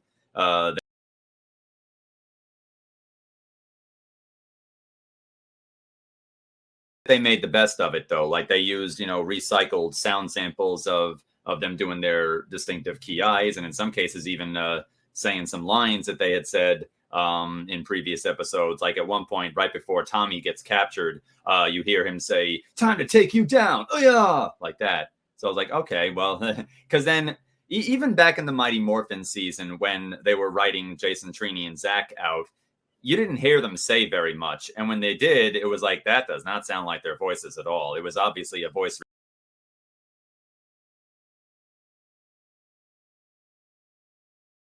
for sure. So at least they kept their sounds intact and such. And at least they kept them behaving character appropriate too. Like, after Trini dies, all the Rangers go up to their cliffside there, and Kimberly, like, falls to her knees holding her head because Kimberly and Trini were best friends. So it's not like she just goes there and just thinks, oh man. No, she's like, oh, I'm devastated. So, that was good. You can't see their faces, of course, but the body language made up for it. So at least they had them behave appropriately there. So that was good. And the cemetery scene, which when they go to visit Trini's grave, that explains why we don't see Jason, Kimberly, and Tommy throughout the special right there, because for reasons we just said. But I thought that they came up with a creative way to set them aside, and this is what forms the rest of the plot too. As Robo Rita brings back two of her previous monsters, Robo Snizzard and Robo Minotaur, and those monsters capture them and turn them into Legacy Collection action figures. But they do that. Legacy Collection. Precisely. There you go. And now Rita's been turned into one herself. My spell worked inwardly and backwards on me. What happened here? That's the last time I trust you, goons. But then we see that she does this with other teams of Rangers too. At one point, you see like a whole toy rack's worth of captured Rangers, and you see like Merrick from Wild Force, you see Trent from Dino Thunder, you see Tanya from Zeo, you see a Beast Morpher Rangers. Ashley, right? You see the Galaxy Rangers too. It's like, yeah, Ashley from In Space there as well, right? Yeah. So it's like, okay, so they got to fill in the spaces there. So it's like, all right, well, Jason and Kim are captured, so let's get Rocky and Catherine to fill in for them. I mean, at least they didn't bring total strangers in that had no connection whatsoever. They were the red and pink Rangers at one point, and there was a little throwaway line in there about, well, Kimberly and I can't be morphed at the same time because too much pink power is never a good thing, right there. Yeah, too much pink energy is dangerous. Maybe I need to take the hint because I might have a lot of pink going on. Yeah, precisely. For my channel, like my intro video, my outro. Yeah, right, exactly. Yeah, precisely there. It turns out that they had duplicate power coins. That's what it was, right? There was something about duplicate power coins. So multiple Ranger teams can be active. So you can have Mighty Morphin be active at the same time Dino Fury is, or like we saw in one of the recent, it wasn't an anniversary special, but we saw like all the dinosaur themed Ranger teams come together. Mighty Morphin with Dino Thunder, Dino Fury, Dino Charge, and stuff like that. You mean Grid Connection? Yeah, like Grid Connection. But like, you don't see two Mighty Morphin Pink Rangers. You don't see two Mighty Morphin Red Rangers. You could have multiple Rangers of a certain color, I guess. But, well, evidently, as we've seen in some other specials, but two of the same exact one, no, I guess that puts a strain on the morphing grid. That's my understanding of it. But, yeah, so they do that. And then, they have them take their spot. And, even in that cemetery scene, we see a gravestone with Harvey Garvey, the name Harvey Garvey on it. And I'm like, well, I feel like that's a significant name because they put special focus on it at one point. And then we find out, oh, that was the name of the talk show host that interviewed them in that show business episode with was it the camera monster, I think? Yeah. Right. That episode slipped my mind. Even I had to dig, and I was like, what is that significance of? Showbiz monster, I think that was the name. Yeah. Right. So like Harvey Garvey, it didn't occur to me, but like the way that it wasn't in the background, and if you see it, you see it. Uh, it was more like the camera was front and center on it right there. It was like, okay, I feel like I should know who that is right there. So I looked it up and kabooms, and that's when it occurred to me, man, everybody is everybody's dead in this special here. Trini dies, Harvey Garvey, a minor character, albeit, is dead too. His actor is still alive, but the character they wrote off. It's like, man, oh man. But yeah, they had Minotaur and Snizzard come back. I would have thought maybe if I could have changed something about that, I would have had maybe King Sphinx and Pudgy Pig come back. Those were my choices for past Rita monsters. Really, Pudgy Pig? I remember Pudgy Pig. Yeah, Pudgy Pig. I thought he was a popular monster there, and even Nasty Knight, which actually would have been kind of appropriate for Zach, having dealt with him. I would have brought back the Sphinx just because that was one of the first monsters they fought. Right, yeah, King Sphinx was one of the first ones. I remember when they released the early toys, they had toys of all the regular villains, Rita, Squat, Babu, and Goldar. But I remember they had a King Sphinx toy like right in that same line. They would eventually make toys of some of the other monsters, but he was one of the first ones though. So I guess because Goldar wasn't so popular in the Grid Connection, they didn't bring Goldar back. But if they couldn't bring back Goldar, did they want to bring back Goldar? They should have brought back Scorpina. Scorpina, yeah, that would have been cool to see. That would have been cool to see right there. And then we see other nice references too, like the return of the Rad Bug. Remember the Rad Bug car? Yeah. Yeah, we got to see that again. And at one point, Min, see by now, what happens is, I forgot to mention, there's a time jump that happens where it goes from a year prior, which is when the events of Robo Rita emerging and Trini being killed, to a year later. So in that time, Min has now been training in martial arts, and she's getting stronger and stuff like that. And she's basically on a quest for revenge, because every time the topic of Rita comes up, like when she goes with Zach to the cemetery, the reason why they were there was to pay tribute to Trini and visit her grave. And then that's when they bump into Robo Rita, Robo Snizzard, and Robo Minotaur, and you hear the archived morphing calls, Dragon Sword, Pterodactyl, Triceratops, Tyrannosaurus, in the original actors' voices. And by the time Zach and Min arrived, they're already fully morphed. So again, that was a creative way of getting around, certain things that, Billy, the actor, was there too, but the other three as well. That was a creative way of getting through that. But, every time the topic of Robo Rita comes up, or Min sees her, she's like, that's the one who killed my mother. So she's getting very obsessed with wanting to get revenge and such. And, she harbors some resentment towards Billy and things, as we see throughout the special. And so she tries to get actively involved. And at one point, Zach kind of ironically asks her if she thinks that being a Power Ranger is all about just, having fun and doing cool moves and stuff like that. And when you take into consideration that Zach was like the fun-loving one of the bunch during his heyday as a Power Ranger, it's like, it kind of shows you how he's matured also, how he's matured. He became a more of a serious, almost, well, he does become like an uncle figure to Min right there. Now that you mentioned that is true, because like Zach was the fun guy. He was the fun, free spirit guy, and so it's ironic that he did say that. Yeah, it sure is there, because at one point, I think by the time he says that, Min has now gone to fight off some of the putties and such like that, and thinking that all right, I could go with this, and she takes her mother's old morpher and thinks that, okay, I've got the morpher, so now I can power up like her.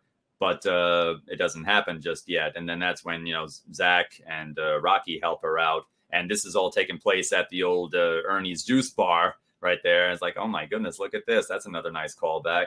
The youth center. I found it interesting too how, like, Minotaur, he was kind of a buffoon in the original series, but here he was much more competent. And Snizzard, like, I wonder why Snizzard. Okay, he's got the snakes that he uses in a very Scorpion throwing his spear and yelling, "Get over here" kind of a fashion. But I'm thinking maybe a reason why they used the Snizzard monster was because the actor who voiced him back then was Bryan Cranston. And Billy's surname's namesake happens to be from him, Billy Cranston. There you go. So maybe there's something there.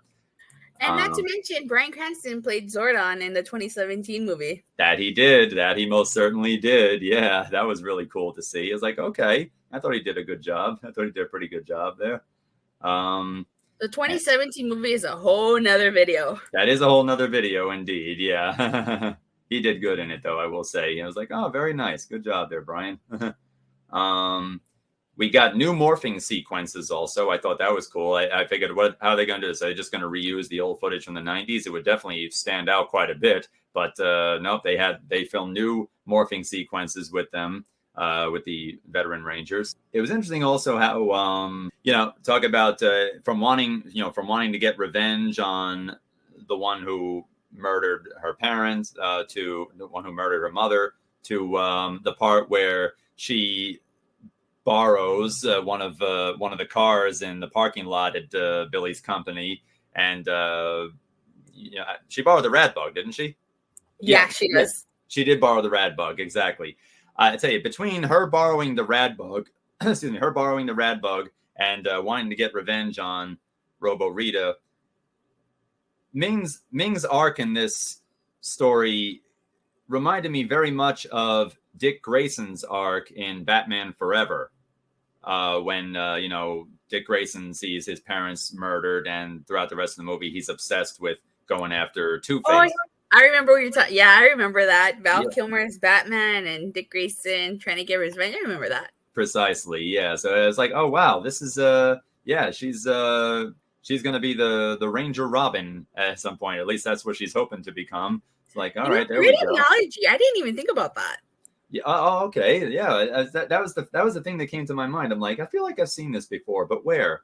Oh, wow. How about that? So yeah, it was very well done too. I think, it made sense. It didn't feel convoluted or anything like that. It was like, okay. And, right down to her, because her using the rad bug is like when, like the scene when Dick Grayson takes the Batmobile. That was my favorite scene in that movie. Oh, and then he runs into all those like thugs, I think. Yep. He's Batman or something. Right. He tried to pretend he's Batman because naturally the first thing the thugs see is the Batmobile pull up and like, uh-oh, chill, it's Batman. And then Dick Grayson was out like, I remember that. That's not Batman. Now that you mentioned Batman Forever, it's been such a long time since I've seen Batman Forever. Now I should watch it again. Oh yeah, it's worth it. It's definitely worth it there. And Jim Carrey was a great Riddler, and he was. Yeah, he really was there. And Val Kilmer, I thought, did a great job as Batman. Especially now, seeing where Val Kilmer is at this point, it's nice to look back and say, yeah, that's the Val Kilmer that will live on forever for sure, right there. I'm glad he got to do Top Gun Maverick and stuff. That's cool. But yeah, Batman Forever is definitely a very well worth it viewing experience, even at this point in time. Very cool. And I have the soundtrack too. It's a very good soundtrack, I must admit. So this was actually very well done here. It reminded me of when her taking the rad bug reminded me of when Dick Grayson borrowed the Batmobile and he went to go fight the punks, just like how Min's fighting the putties. And obviously Dick Grayson didn't have a Batman suit to call upon, but Min did have her mother's power morpher, though. Only the morpher now the morpher seems to behave kind of like a mixture of other noteworthy items belonging to noteworthy franchises. So now it seems like one thing I thought was an interesting element that they added for this Mighty Morphin special was that the morphers are kind of like lightsabers, mithril vests, Mjolnir, Thor's hammer, and Excalibur rolled into one. It's like you have to be chosen to be able to wield it, and it also offers you protection too when you have it in your shirt pocket. You can't see it on here, but I actually have the yellow power morpher over there. You can't see it on here. Oh, really? At the top, yeah. Oh, okay. Also have the pink one too. Oh, you have the pink one as well. Yeah. Oh, nice. I'm really surprised that that's all they did with pink and yellow for the Lightning collection. I thought they were going to do all the colors. That they were going to do red, blue, black. But I can see why they didn't, because As essentially, it's the same morpher. The only thing that's different, it's, the little thing where the buckle gets placed at. Oh. Color, yeah. So I can't wait for the Master Morpher to come out. Yeah, right. That would be fun. That would be really fun for sure. Yeah, Oh man. definitely.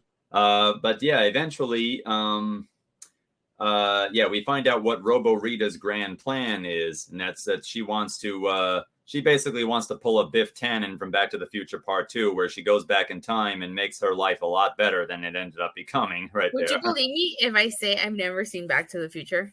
Oh, really? Oh, you should Yeah, definitely check I've those. never seen Back to the Future. Oh, wow. Well, when you go back and watch Batman Forever, you should have yourself a double feature and watch Back to the Future right either before or after that, because it's a really terrific movie and they're very well written too. I would find that out years later. I would realize that years later. It's like, man, this is very well written, but they're great movies though. To keep with the Power Rangers thing, Yeah. she reminded me of Rancic from Time Force. Yes, that's true too. With his plan to go back in time and such like that. It's like, yeah, there are some elements of Time Force there for sure, and even Time Force, though it was part of the initial Saban era, that had a lot more serious themes to it as well. So I felt like that this borrowed from that in a couple of ways as well. Another thing to admire about it for sure. Kind of interesting right there. Because what happens eventually is after the Rangers find out about the plan, the new Alpha 9, activates the Bandora protocol, which I thought was really nice little bit of, a nice little reference made to the Sentai material, the Super Sentai material. If you know, you know. Exactly. That's a big if you know moment right there. Bandora protocol, calling all Rangers from all the different cities that Power Ranger shows have ever taken place in. And I thought that was good too. It helps with the world building of the Power Rangers, because typically you see the Power Ranger seasons and they're more or less self-contained. It's like each show works very well without any of the any of the Power Ranger shows that came before. Of course, once in a while they'll do crossovers. Sometimes they explain it, sometimes they don't. Like, how is this able to happen? But this definitely serves to show that, yeah, they are all connected in some form or another. They're not just in their own pocket universes, so to say. So I thought that was nice. And then we find out about all the Rangers that are getting captured when they morph up. Morphing up puts them on the radar of Robo Rita and her Robo Minions there. So like, oh, that's an interesting part of the plan right there. That's an interesting element. So then they have to figure out a way to lure the Robo minions there, Minotaur and Snizzard, to the junkyard where Cat captures them temporarily using a magnetic crane. And I thought, oh, I get the little sight gag right there, because by the time Catherine joined the Power Rangers, she was the second Mighty Morphin Pink Ranger, and this was at the time when they were using the ninja powers and the ninja Zords. And what was the Pink Mighty Morphin Ranger's ninja power? Crane. The crane, exactly. Yep. So like, okay, very nice, very cool. I like that. So then eventually it all comes to the battle with the Rangers and Robo Rita and her minions, and we get a great battle. And Min, who now still has her mother Trini's morpher on her person, she jumps in front when Robo Rita goes to fire at I think she took a shot at Billy again. Yeah, and she jumps in front, and we're thinking, oh no, not again, not deja vu. But then, and she does sure enough take the hit, but she doesn't die. She is knocked out for a while, but then all of a sudden she comes to, and she has visions of her mother from her prime days as a ranger, and she's back up, and it seems that the morpher has kind of absorbed the energy. Now, on the one hand, I thought, wow, look at that. And again, it's like, okay, that became like her mithril vest right there, and it activates in a way that's saying, okay, I have chosen you. You did a heroic deed, so now you've earned your right to wield your mother's morpher. So now she's able to morph, and she now becomes the new second Yellow Mighty Morphin Power Ranger. So like, that's really cool, because that is what it was building up towards. On the other hand, though, I thought to myself, well, Min got shot while she was not even morphed. The morpher took the brunt of the hit, sure, but her mother her fully morphed mother took the hit, and she was completely destroyed. So I felt like, I mean, okay, I get that you have to, write Trini out somehow, but from an in-universe standpoint, I found that to be a bit strange. Yeah, right. There's that echo right there. It's like like a bookend of sorts, if you want to call it. Like, well, that's what happened with her mother, and now the same thing is happening with her. So it's like, okay, it's kind of brings things full circle in a way. But yeah, that part, it was like, okay. Nevertheless, she she gets up, and now she's been chosen. It's like the this, when I say the lightsaber, I'm talking more like the like how the sequel trilogy of Star Wars had presented the lightsaber. When they're fighting for the lightsaber and the lightsaber flies over to Rey instead of Ben? Well, more like when Rey first takes hold of the Skywalker family lightsaber, and she's seeing all the flashbacks to like the days when Luke had it. And when she opens the treasure chest. Right. When she opens the treasure chest, she takes hold of it, and it's like the lightsaber contains the memories of all those who had wielded it before, Luke, Anakin, and so on. So it's like now the morpher contains the memories of Trini when she was fighting with the team. I was like, okay, I didn't know that up to this point there. But funny, we talked about Time Force before. Remember how when after Rancic kills Alex and then escapes back to 2001, the remaining Rangers go after him, but they find out that they can't morph because without a Red Ranger, there's no Power Ranger. So they have to have the whole team intact. And then when finally Wes gets his chronomorpher, they're able to do so. But it's kind of like, again, it's kind of like the kind of like that, where, well, you don't just pick up any old morpher, turn it on, and boom, you're a Ranger. There might be a little bit more that goes into it. So. Speaking of the chronomorphers, that was one thing I kind of found odd, because Jen said that they needed a DNA, right? Right. And it's kind of like, I know that Wes is Alex's ancestor, but there's no reason why they should have the same DNA. Yeah, I mean, like really, really distant ancestor there, and yeah, I guess so. I mean, his identical ancestor at that, for the most part. They should have wrote that differently, you know? Yeah.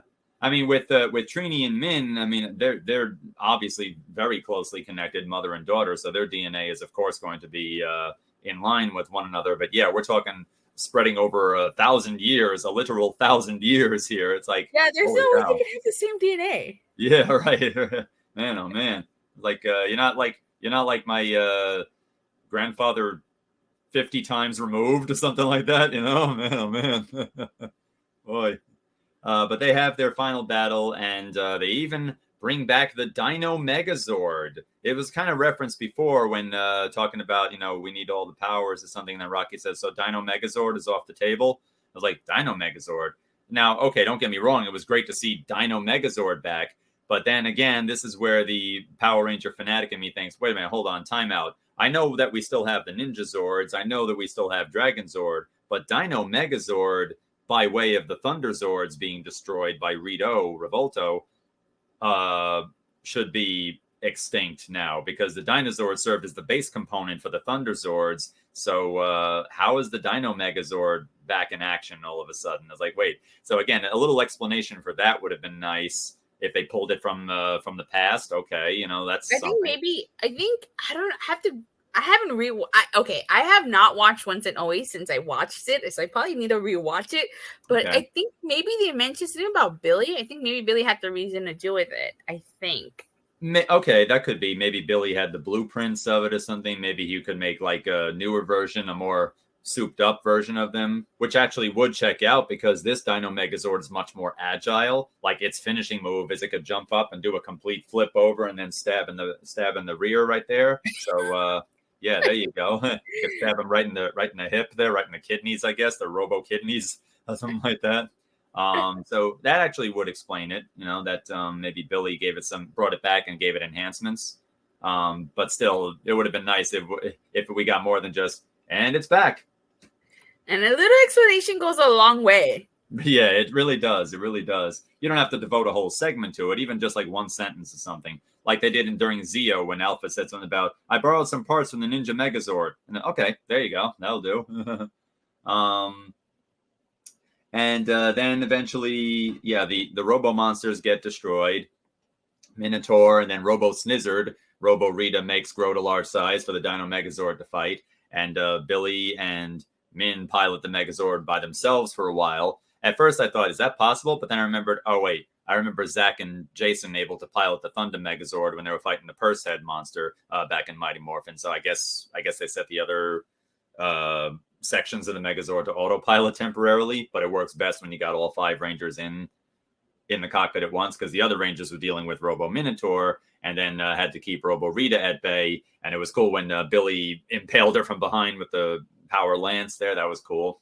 And then they fight and take out Robo Snizzard. One thing I noticed about that, the Megazord fighting the Robo Snizzard, it was right in front of Rita Repulsa's castle, right in front of Bandora Palace, and which I believe you actually see the name on the sign of, if I'm not mistaken. Because before, like, you could kind of sort of make it out, but they never went into detail with it. Like, what's Bandora Palace? I don't know. Maybe it's just a clever name she came up with. But as somebody who played the old Mighty Morphin Power Rangers Super Nintendo and Sega Genesis games many times, and remembering that the final battle of those games took place on the moon right in front of Rita's palace between the Dino Megazord and, well, no, in the game's case, it was Cyclopsis. I'm thinking to myself, I wonder if that's where they got the idea from. That would actually make a lot of sense.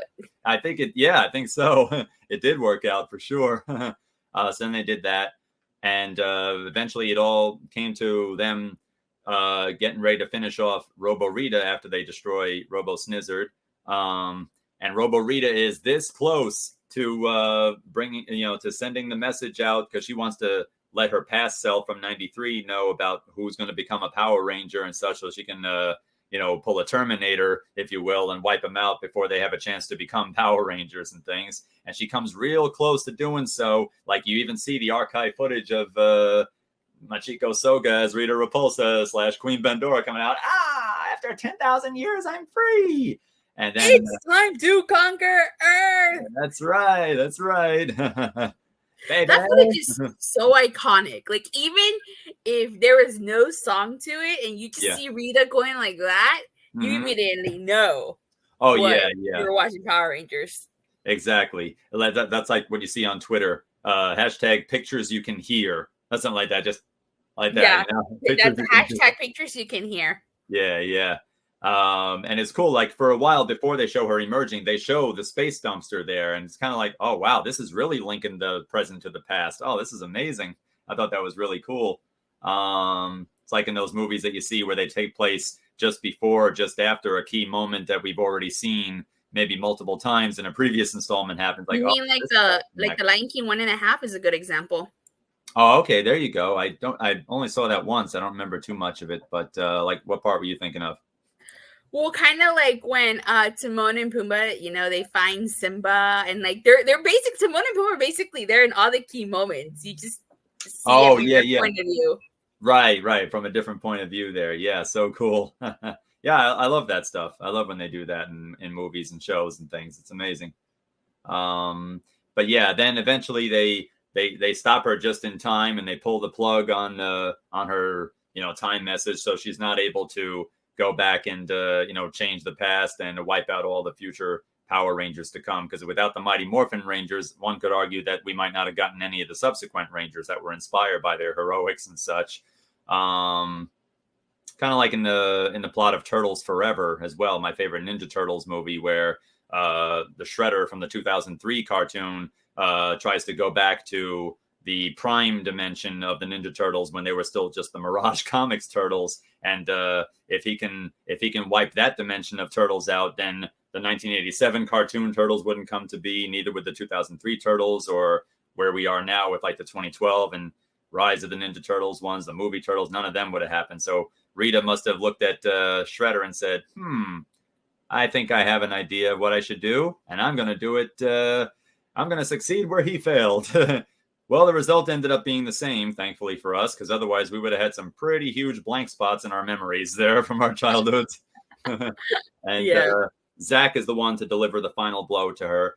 And that's something else I would have done differently. I would have preferred, I mean, okay, I get, Zach firing the power axe blaster at her. But I thought it would have been even more exciting if they brought the entire power blaster together. Right? Missed opportunity here. There is a lot of missed opportunities in this special, which is why it was not a Sean Spears Perfect 10. Precisely. And that's something I definitely would have changed. And one other thing I would have changed also is, yeah, we heard the Mighty Morphin theme at the beginning. You had Ron Wasserman come back for the project. Bring back some of the other songs that you used in Mighty Morphin. Bring back, when you can run, you can hide. Or call the 541. Or please, at least, for the final battle, bring back I Will Win. Oh my gosh, if they did that, I would have gone nuts right there. That would have been phenomenal. More phenomenal, excuse me. More phenomenal I would have been. Yeah, but you know what songs I'm talking about. What? Pun intended. Yeah, pun intended, exactly. But you know what songs I'm talking about, I'm sure. But yeah, if they brought that back, because I am right and I am real, I would have been right there singing along with it. I was like, yes. That would have been like, because, music, sometimes it's subliminal, but music can make or break a scene in a movie or a moment right there. Yeah, if you have a great scene going on, but the wrong music, it takes you out of it to some degree. And that was always another key to Power Rangers' success, I felt. They always had amazing music all the time, That guitar would go nuts during the fight scenes and everything like that. I'm not even just talking about the theme, as iconic as that is, but even the in-show music when they go nuts on the guitar and then stuff like that during the battles. Like, man, I'm really immersed in this right now, Just listen to music when Jason and Tommy are fighting in Green with Evil Part 5. Incredible. Really good. And the last couple of things that I'll note here is that two individuals who were also in the special that I didn't mention very much of were Adam and Aisha. And we get to see that, yes, Adam and Aisha are still doing their part, helping out with the Power Rangers. And they are now part of a team called Space Patrol Alpha. And I was like, interesting. If you know, you know. That's right. If you know, you know. And then we get another if you know, you know moment when Adam offhandedly says to Billy, thanks for the cloaking technology you gave us, Billy. It's really helped us out in tracking the Trubian Empire. I was like, yeah, huh? You know what? It kind of makes me think, I don't know, I haven't heard anything, but it kind of makes me think that maybe we might get an anniversary special for SPD, especially because I know we're still 2 years away, but with all those SPD references, how can we not get an SPD 20 years later type thing? I mean, we're going to be in 2025, the year SPD takes place. Exactly. It would be such a huge missed opportunity if they don't do an anniversary special like that for SPD. I know. Missed opportunity. They definitely have to. Yeah, they definitely have to. That would be incredible. That really would. I mean, I love when that happens, like when you watch a movie that takes place in, at the time, what seems like the distant future, and then you actually get to that year, and it's like, wow, we're here now. Oh, man. It's like we still don't have, it's like Back to the Future when they went from the year they were in to they went to the year 2015, right? And That's Back correct, to the Future, and we passed 2015, and we still don't have hoverboards. Yeah, we don't have hoverboards. We don't have flying cars. We don't have. I think actually Nike did go and make a pair of sneakers that has power laces on it. I think they call them Nike McFlies, but I heard that they're really expensive though.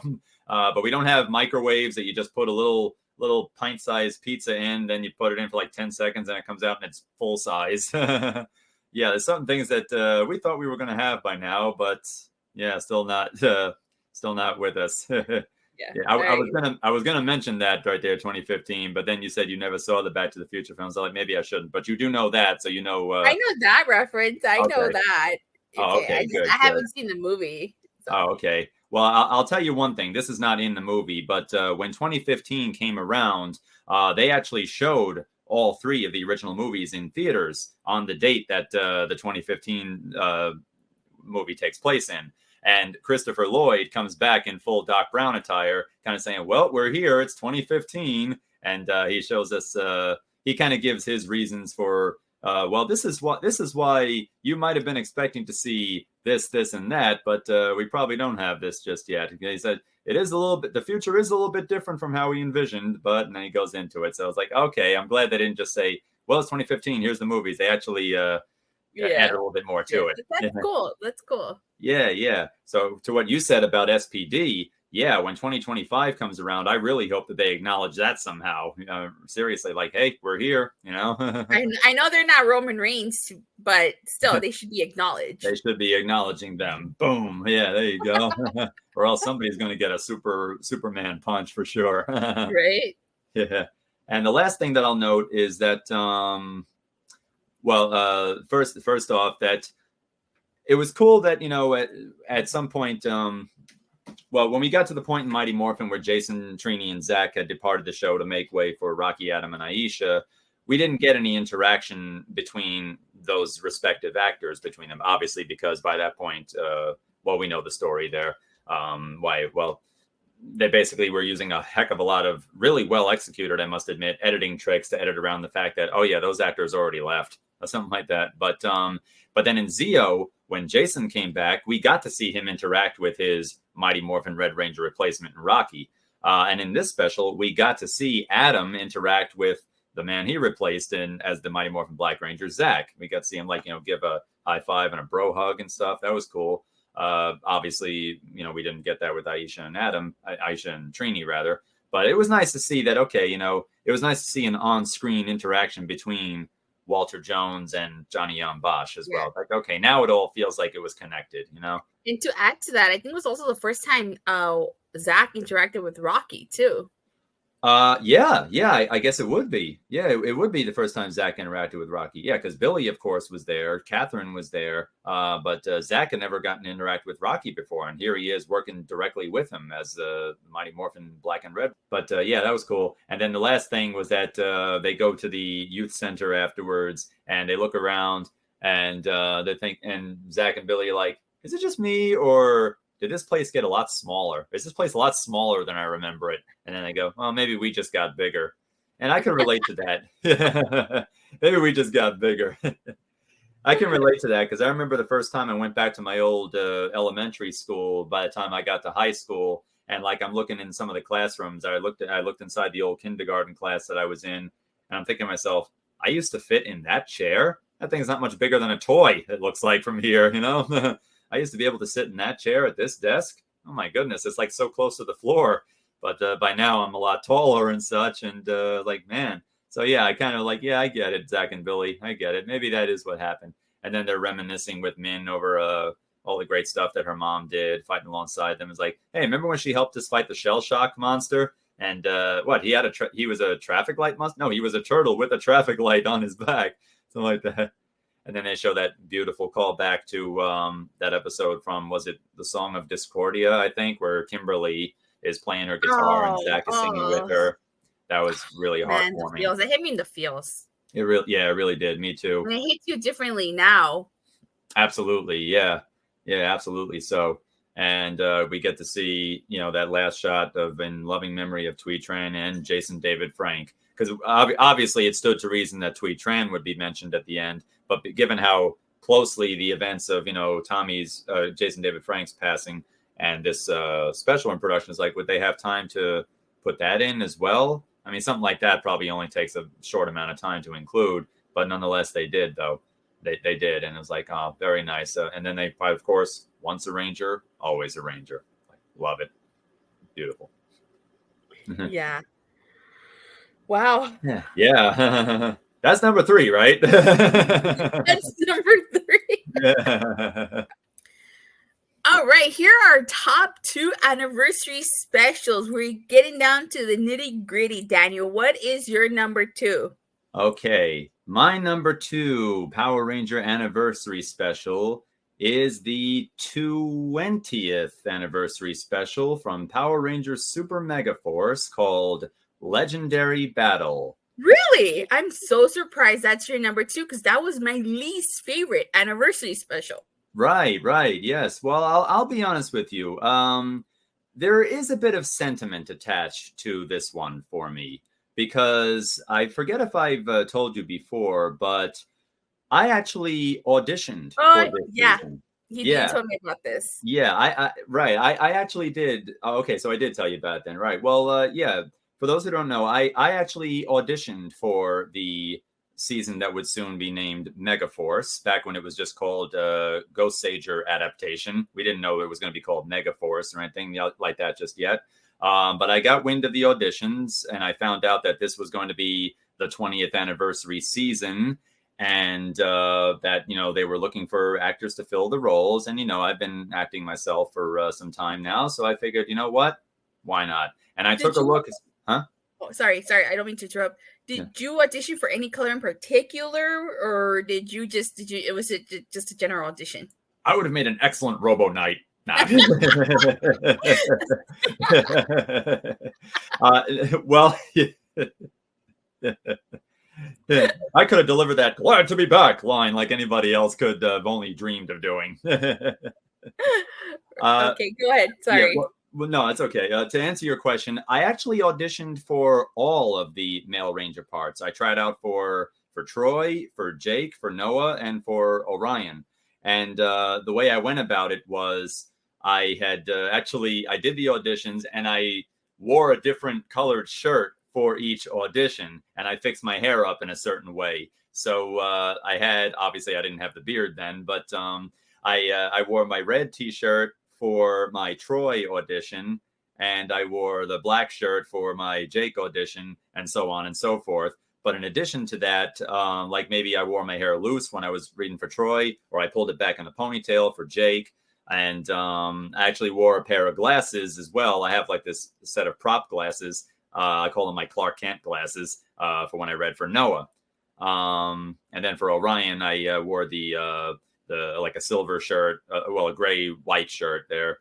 Yeah, it was more like a gray shirt, and I just kept my hair loose. Interestingly enough, when Orion first appears in the show, he would have long hair, and it would be he would be given a haircut from Emma and Gia right there. So somebody had once asked me, well, if you had gotten that part, would you have been willing to have your hair cut? And like, if it meant playing the part on the show and it being significant and it being carried out by Christina Masterson and Gia Moran, yeah, I'd probably be okay with it. We sacrifice for our craft sometimes. You do. You gotta sacrifice sometimes. Yeah. And another thing was I saw what the costumes were going to look like. I looked at the Sentai Ghost Sager, and I thought to myself, wow, those costumes look gorgeous. They look very Mighty Morphin, but with an extra sheen of gold on like the chest part and such. And this was the first time that we had seen a Power Ranger / Sentai, Super Sentai costume, which had the mouth plate on the Ranger helmets. Subsequent teams after Time Force, this would be the first time since Time Force. Let me amend that. This would be the first time since Time Force when we would see the mouth plate on the Ranger helmets. We would see the mouth plate, but not with the lips, though. With the lips. Like you think back to Time Force. Yeah, like see. Now you can mention it. I gotta go back and double check. Yeah. Like you see right there, you see Jen, you see Time Force Pink. She's got the mouth plate with the lips, as does Tommy on the far left with the. Oh yeah, right here on my own background, you could see it. Yeah, there you go.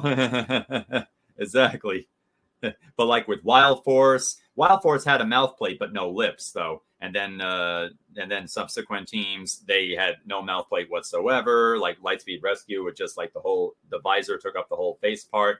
But by the time we got to Ghost Sager and eventually what would become Megaforce, we got the return of the lipped mouth plates on the helmets right there. So it looked the costumes did look very Mighty Morphin style. Like, this would be terrific. I could definitely see this as being the 20th anniversary series for sure. And yeah, I did the auditions, and I had a wonderful time. And regardless of the outcome, I wanted to be sure that I paid very close attention to how this series was going to go, because now I have some kind of attachment to it, and it's the 20th anniversary season, and we're promised. How far did you get into the audition process? I got past the first set of auditions, and I got to the second set right there.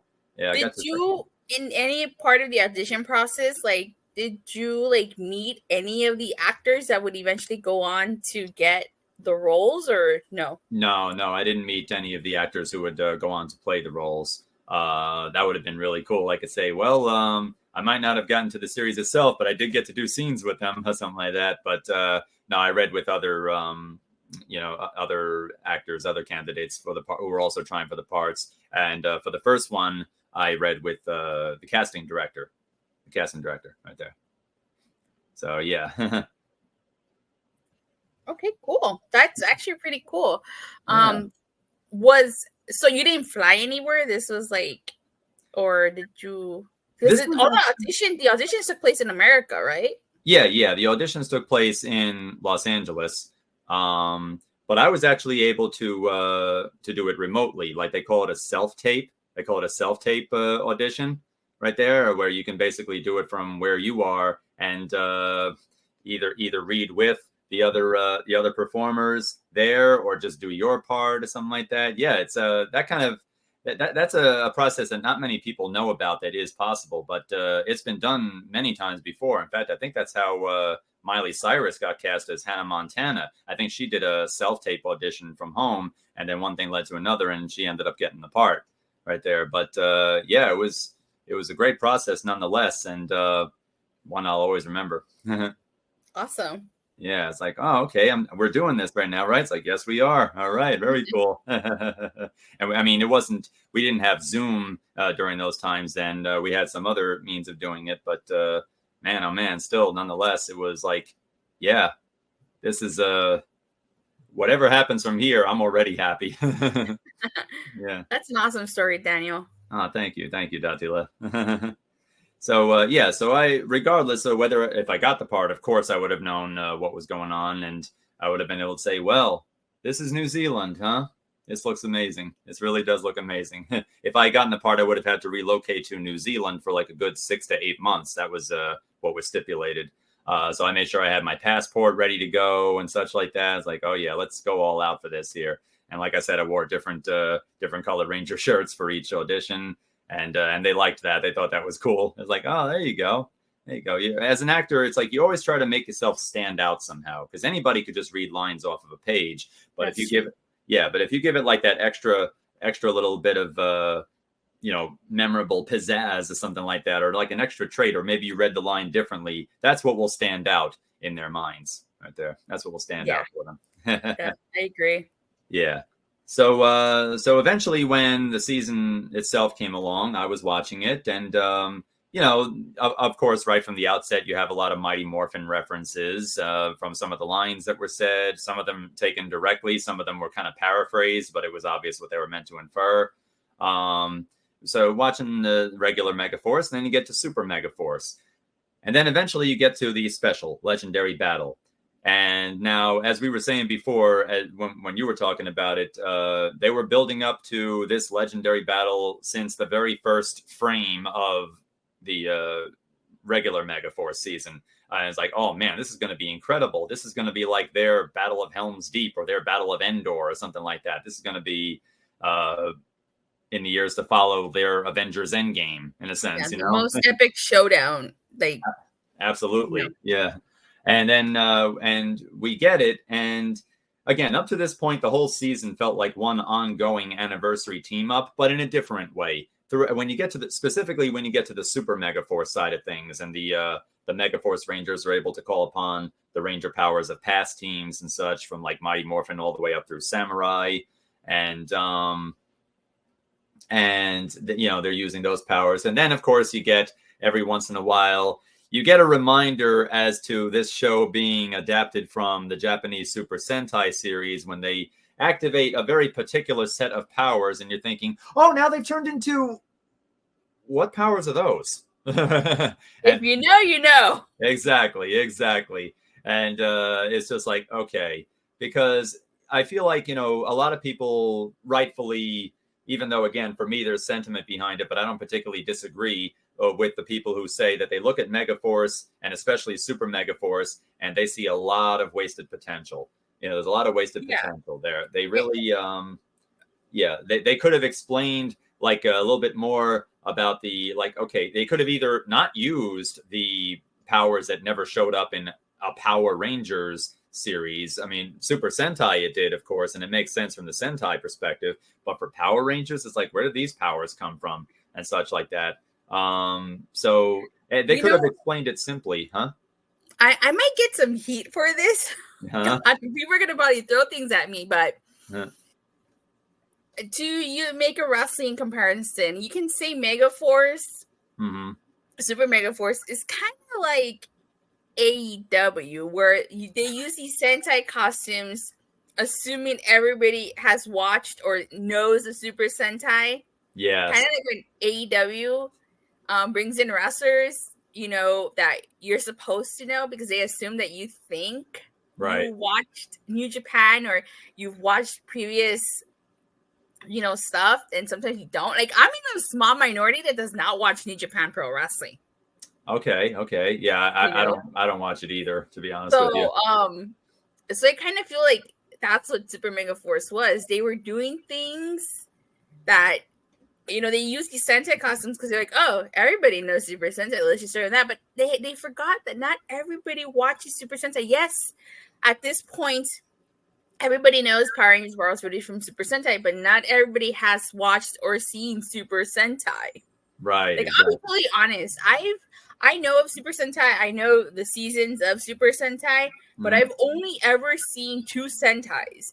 Kodo Sentai Do Ranger, which, if you don't know, that's Mighty Morphin. Right. And Samurai Sentai Shinken Ranger, which, if you don't know, that's Power Ranger Samurai, Super Samurai. Yeah. So, if you don't know Super Sentai and you don't know any of the Sentai, you're going to be like, what the fuck is this? Yeah, exactly. That's actually a very spot-on comparison, I have to say, because many is the time, like AEW would bring in wrestlers. I'm like, while 98.6% of the wrestling fans are all like, OMG, it's them! Yeah. I'm like, I do my best, what's his name from Guardians of the Galaxy impression and go, ooh, like that. Yeah.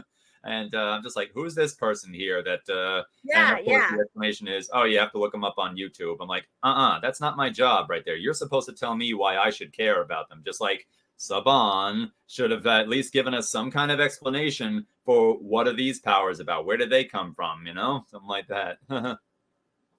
They could have said these are the lost powers of Eltar or something like that. That actually would have been clever. Exactly. It's like, oh, these were powers that Zordon had created, but ultimately discarded in favor of Mighty Morphin. You don't have to adapt the Sentai word for word, something like that. You can have some liberties with it and such. And you only have to use like one line of dialogue to explain it, and that could have fixed everything as far as that goes. Like I said earlier, a simple explanation goes a long way. It really does. It really does. Yeah, but like, oh, you have to look up YouTube to find them out there. Well, interesting. Back in the 90s, we didn't have YouTube, and when Super Sentai, we didn't have access to that over here. Us North American kids didn't know anything about a Sentai, this or that, but we knew a pretty cool show when we saw one. But if you had, I guess your best chance at seeing it would be if somebody was in Japan and had taped it and brought it over to show to you or something like that, or I don't know of many video stores that were renting out Super Sentai season. So we really had no way to go.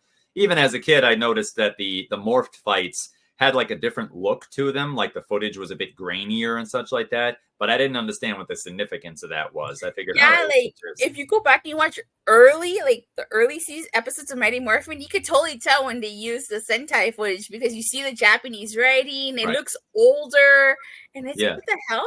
Now, as a kid, you don't notice these things, but as you get older, you're like, there it is. Right, exactly.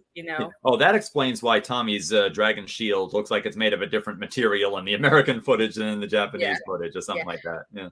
Yeah, definitely. Yeah, they got it right with the times when the Green Ranger returned later on, but in the early seasons, like it looked bigger for some reason. Yeah, but so now Sentai is much more accessible and things. So it's like, oh, okay, you could probably look on YouTube and find some things. You could look on maybe Shout Factory's channel and see the Sentais there. Now they've actually started releasing, Region 1 DVDs, meaning DVDs that could be played on American DVD players of past Sentais. Like, all right, that's cool. That's good. But again, if you're going to adapt the Sentai into the American Power Rangers, sometimes you need to provide a little bit more context, especially if it's something like those powers that just came out of nowhere as far as Power Ranger fans know. Sentai fans would know it, but if you don't watch Sentai, you're going to be mystified without an explanation. Which, ironically, or maybe not, was maybe we should have seen it as a clue. We kind of got at the beginning of the Super Megaforce season when Jake is looking at his Super Megaforce green costume or morpher or key or what have you, and he asks Gosei, the Megaforce mentor, how come right now I'm the black Megaforce Ranger, but my powers turn me into a Green Ranger? Gosei goes, there's a simple explanation for that. But oops, the next battle happens. I'm not going to get to tell it to you now, or as it would turn out, ever.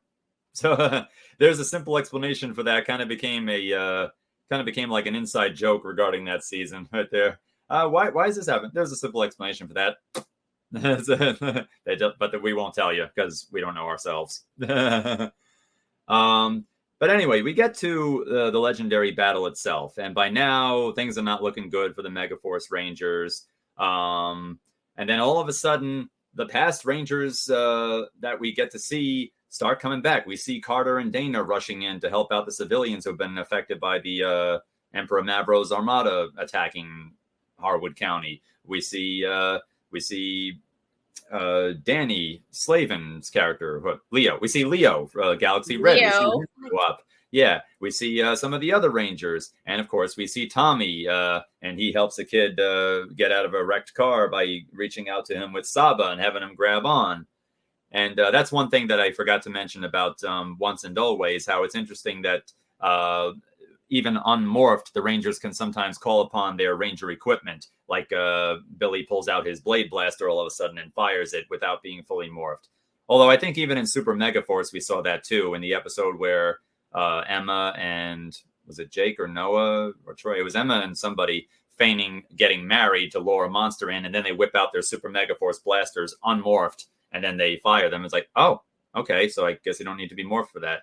But anyway, Tommy now can call upon Saba without being in his White Ranger attire. And then they do that thing where, at first I thought it was kind of cheesy, but they do the thing where like they show close-ups of the returning Rangers, and then briefly their helmet from the Ranger team they're from, a transparent version of it flashes in front of their face and then disappears. Turns out they did that in the Sentai as well with those Rangers. So I was like, oh, okay, that's why they're doing it. But then you see that, and that's a key point right there that I'll come back to in a moment.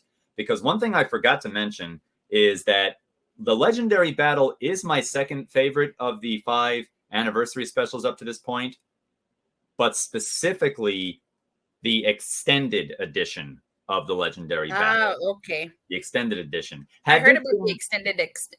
I've heard of the extended edition. Yeah, I've never seen it though.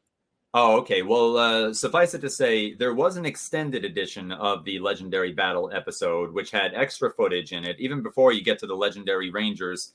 Well, I think it encompassed the previous episode, too, The Wrath, I believe it was called. So it was, it had aired, I remember distinctly, it aired the Monday after when the Legendary Battle episode itself had first aired, because it went on right after Monday Night Raw.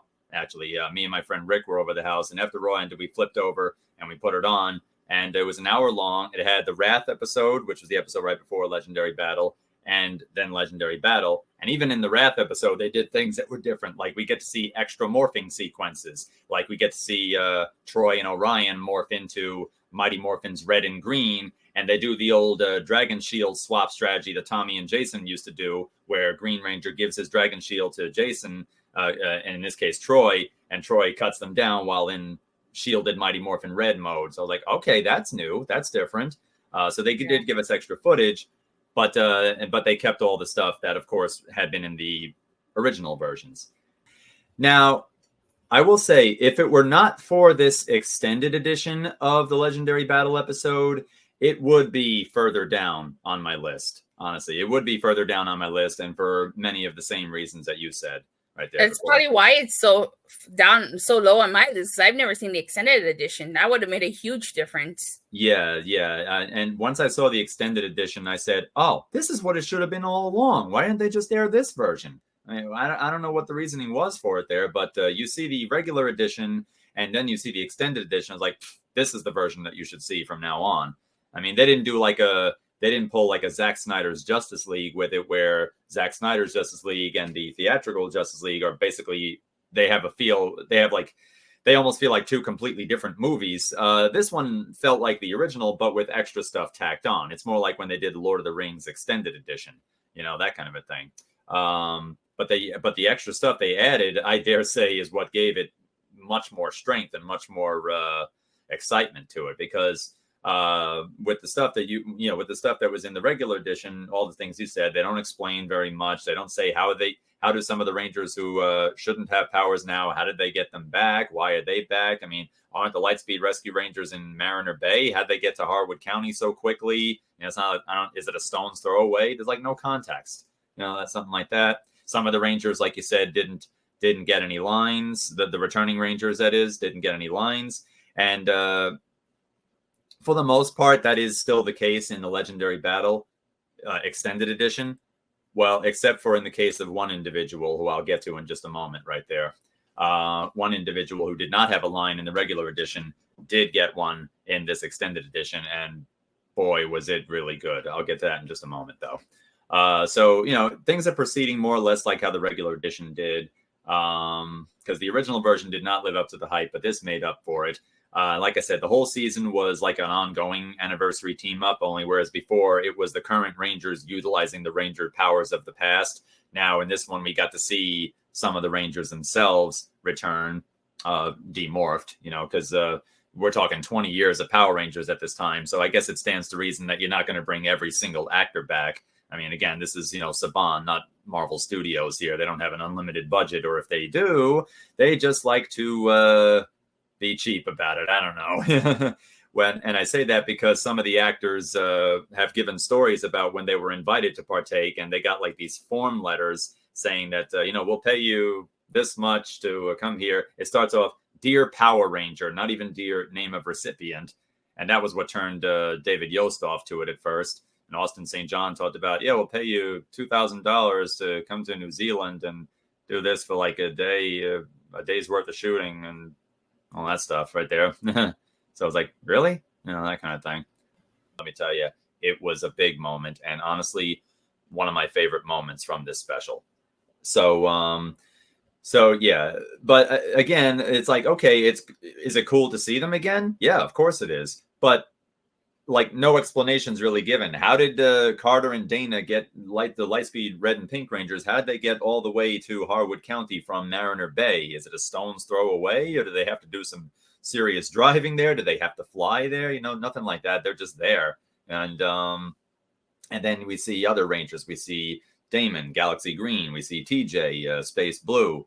Cassie, Space Pink.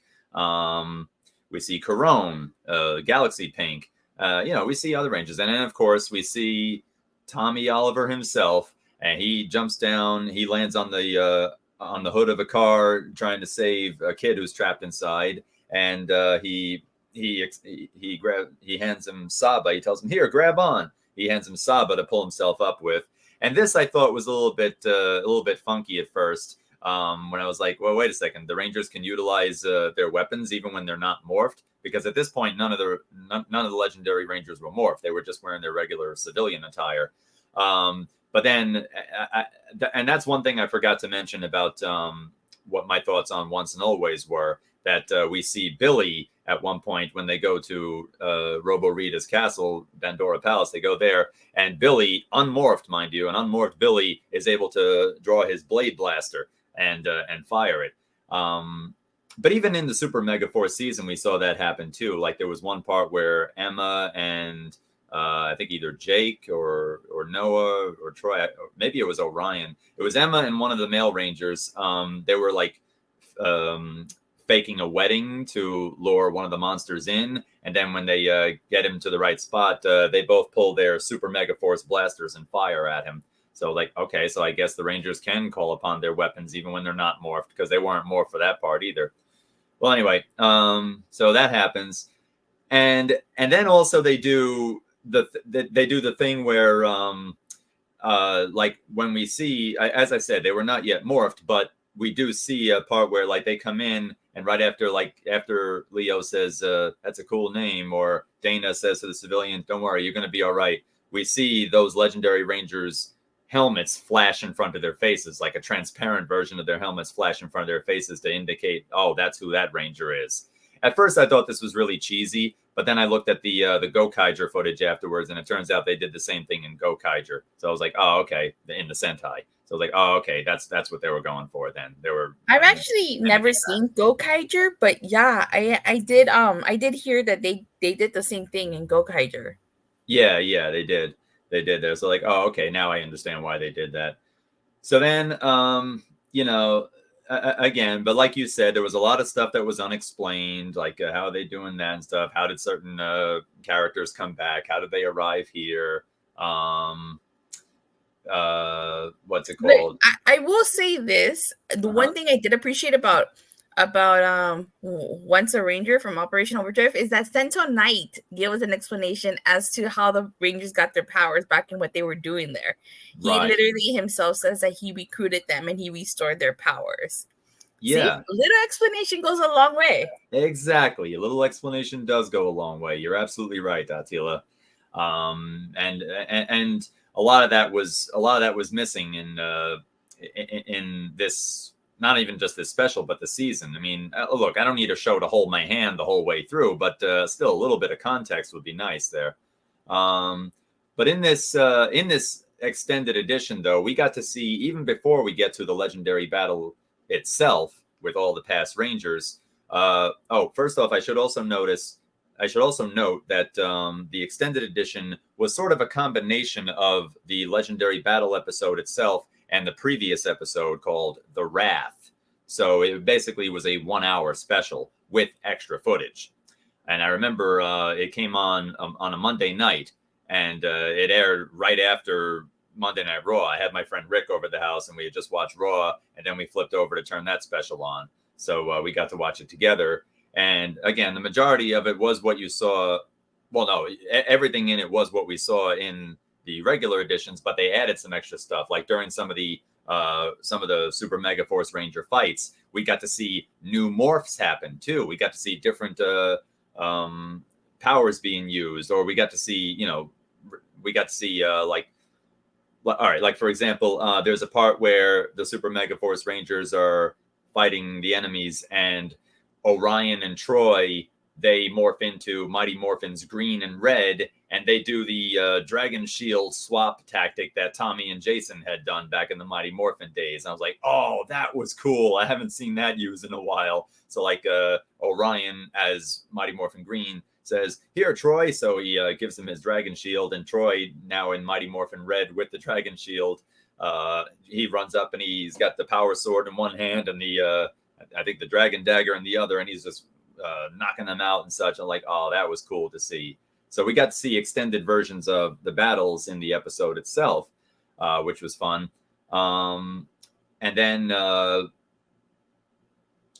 the time we get to the legendary battle itself, well, actually, right before then, one thing I did like about this episode was the scene at night where the citizens are all gathered around the fire, and everybody's like, what are we going to do? Because by sunrise, Emperor Mavro is probably going to wipe us all out. That actually reminded me of the Countdown to Destruction episode from Power Rangers. I was just about to say that. That scene reminded me of Countdown to Destruction. Yeah, so I thought that was a nice touch. I was like, okay, that's pretty cool. And then Troy has a line. We've talked before about some of the specials referencing past stuff from the lore, from Mighty Morphin, or even subtle references here and there, like Kira saying back to action in Operation Overdrive. At one point, Troy says to the other Rangers, tomorrow morning, we will fight, and we will win. I was like, is that a reference to the song I Will Win that they played during Mighty Morphin a lot? It could be. If it was a coincidence, then, man, it's a case of, hey, you're sitting on something that you may or may not realize actually has a lot of value to the fans. But if they did intend it, then, well, bravo. There you go. And at this point, if you remember, Orion had departed. Orion had left, and he was headed back to his home planet and such. But then he comes back, and he mimics Jason's line from Forever Red. This is when, things are starting to pick up and get chaotic again. Stuff has already been happening. Orion mimics Jason's Forever Red line and asks Troy, you didn't think I'd let you do this by yourself, did you? You weren't going to do this without me, were you? Like that. I was like, okay, that's cool. But So then, we get to the point where now the battle is happening, and in the regular edition, Troy and Orion go off to deal with the Armada, while the rest stay behind to fight on the ground. And then Troy and Orion, they confront Emperor Mavro, and they defeat him on board his ship. And then they come back down to the surface, and then that's where the legendary battle itself picks up. So it's kind of like an anticlimactic ending for how things went with Mavro. Coupled with a little bit of a fake out as well, because when they escape his ship and they come back down to the surface, they've activated the powers of Space Red and Space Silver. So I'm thinking to myself, wait a minute, is that Andros Insane? And then they power down. It's like, oh no, it's Troy and Orion. You got us. Then now in the regular edition, like I said, after they come back and rejoin the Rangers, that's when they fight all the other X-Borgs. Like I said, X-Boxes, X-Pac, no, X-Borgs, there you go. They come back and fight them, but not in the extended edition. In the extended edition, Emperor Mavro pops back up again, and in a very Liquid Snake from Metal Gear Solid style says, "Not yet, Rangers, we're not finished yet." And they get to have one more battle with Emperor Mavro. And this time, they utilize just about all of the powers that there have ever been in Power Rangers. They go through Mighty Morphin. They go to Zeo. They go to Lightspeed Rescue. They go to Dino Thunder. They go to the Alien Rangers. They utilize every power. It becomes like an all-you-can-eat Ranger Power Fest right there. And they just go to town on so Mavro. Cool. Why didn't share there the extended edition? Is beyond me. Like, they should have just gone with that version instead, and that probably would have made the special much more higher on the list. I still have yet to see this extended edition. Is it on YouTube? Because I can't find it. I think it might be on YouTube. I saw it when it was it was the weirdest thing. I saw it when it aired on TV on either Nickelodeon or Nicktoons. They're one of the Nick channels. And then they did put it on Netflix, because at the time they still had all the seasons on Netflix. And, you had Legendary Battle, and then you had Legendary Battle Extended Edition. And then for whatever reason, they took it off. They took the Extended Edition off of Netflix. I don't know why they did that. But I do believe they have since made it its own thing, because they sold it as its own DVD as well. Legendary Battle Extended Edition, featuring the episodes The Wrath and Legendary Battle. Where you can find it online, try YouTube, because they do have just about every other Power Ranger special on there. I'll try YouTube. So it's definitely out there one way or the other. It's not like locked in the vault, never to be seen again. It's either on DVD, or it's got to be on either it's got either on YouTube, or if it's not there, it's somewhere else. It's there, and if I find an easy way to find it, I'll happily share it with you and let you know. Yes, please do. Right, I really want to watch this extended edition, just for the simple fact that I haven't seen it, and it sounds so much more better than what the actual episode aired. Oh yeah, I mean, you watch this one, and like you said, you think to yourself, why didn't they just air this version? This would have been perfect right here. I wonder if them releasing the extended version had to do with maybe the criticism surrounding the episode. And I feel like that's probably why they released it. Maybe they didn't have any intention of releasing it. Yeah, that could very well be, actually. You know something, Datila? I think you might be onto something right there. Because when the regular edition came out, I remember even friends of mine who are really diehard Power Ranger fans, they saw it and they're like, Legendary Battle just did not live up to the hype. It just didn't. Right there. And a lot of fans were outraged. Veteran Power Ranger fans and even younger Power Ranger fans as well were just like, that wasn't all that exciting. That was just like, okay, all that buildup for across, 2 years just for a 2-minute legendary battle involving all the past Rangers, and the episodes themselves were just this and that. And it's like, it definitely left a lot to be desired.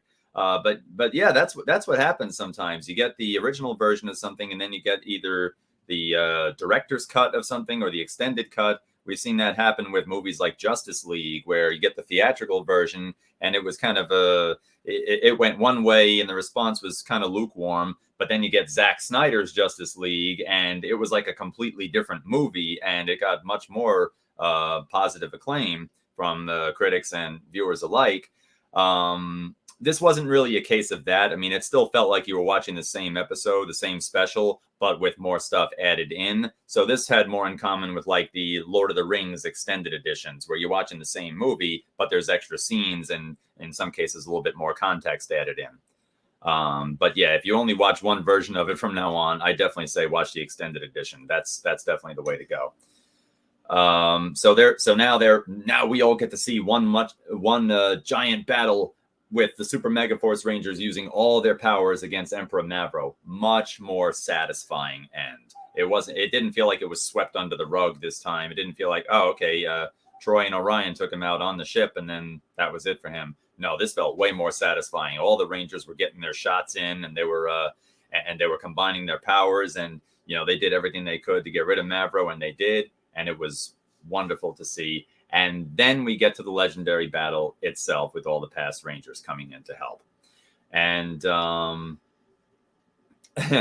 and now, even as cool as the visuals of seeing all the Power Rangers come in and do the fights, even during here, there were some parts that I was just like, oh, nah, I didn't like that. And then other parts I was like, wait, did they just do that?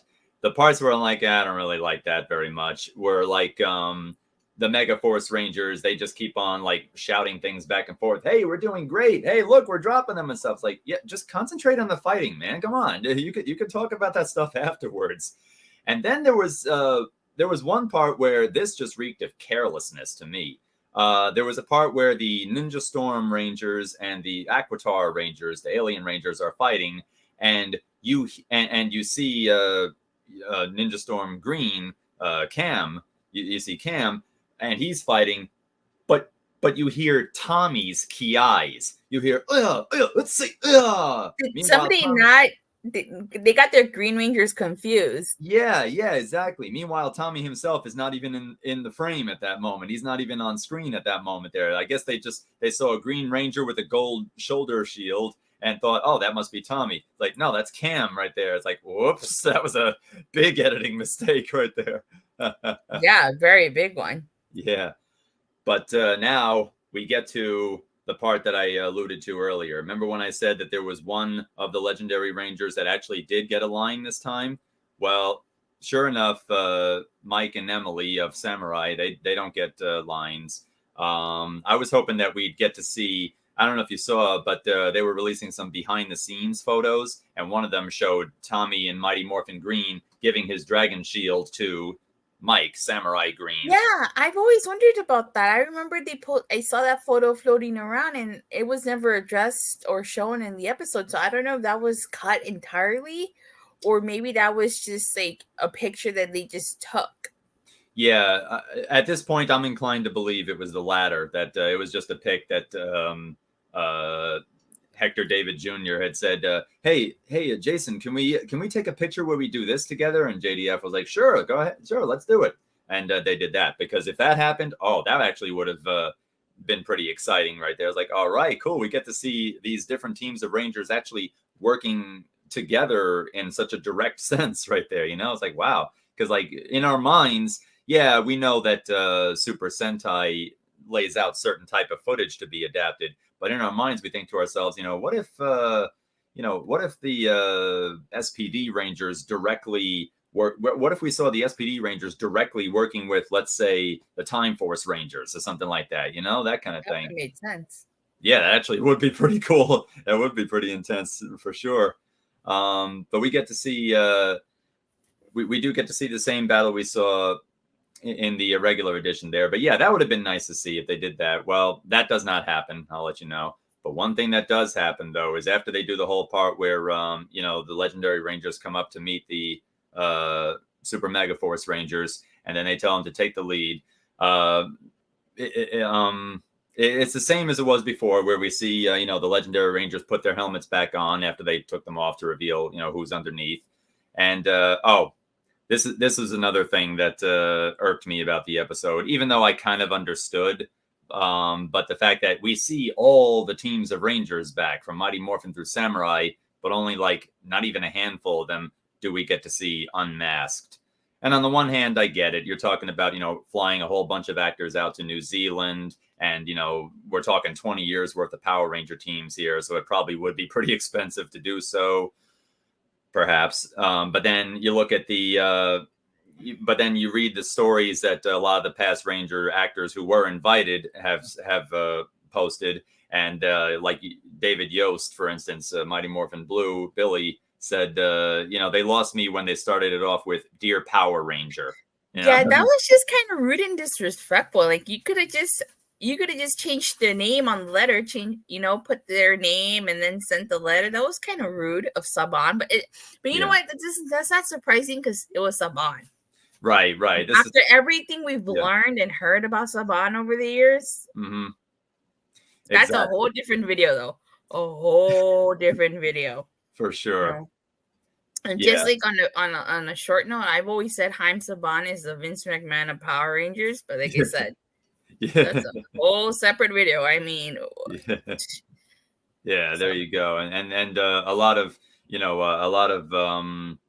a lot of stories and testimonials about him from past Ranger actors have been pretty well documented there. And even Austin St. John, he was saying at a convention that the pay that they were going to offer these actors wasn't all that great. I mean, it didn't necessitate, it wasn't exactly very incentivizing for them. And now that you mentioned that with the strike going on and everything, Haim Saban just like screwed the Ranger actors because look at all the toys that that continue to sell. I'm sure they didn't get any money from reruns or merchandise or any of what their likenesses and stuff like that, so right, because Power Rangers, with the exception of the Lost Galaxy through Wild Force seasons, has always used non-union actors, so members actors who are not members of the Screen Actors Guild or AFTRA.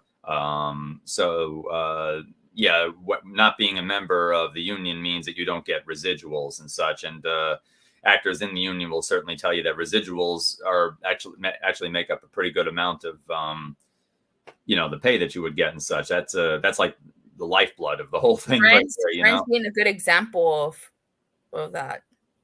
Oh, precisely. Yeah, precisely. So, that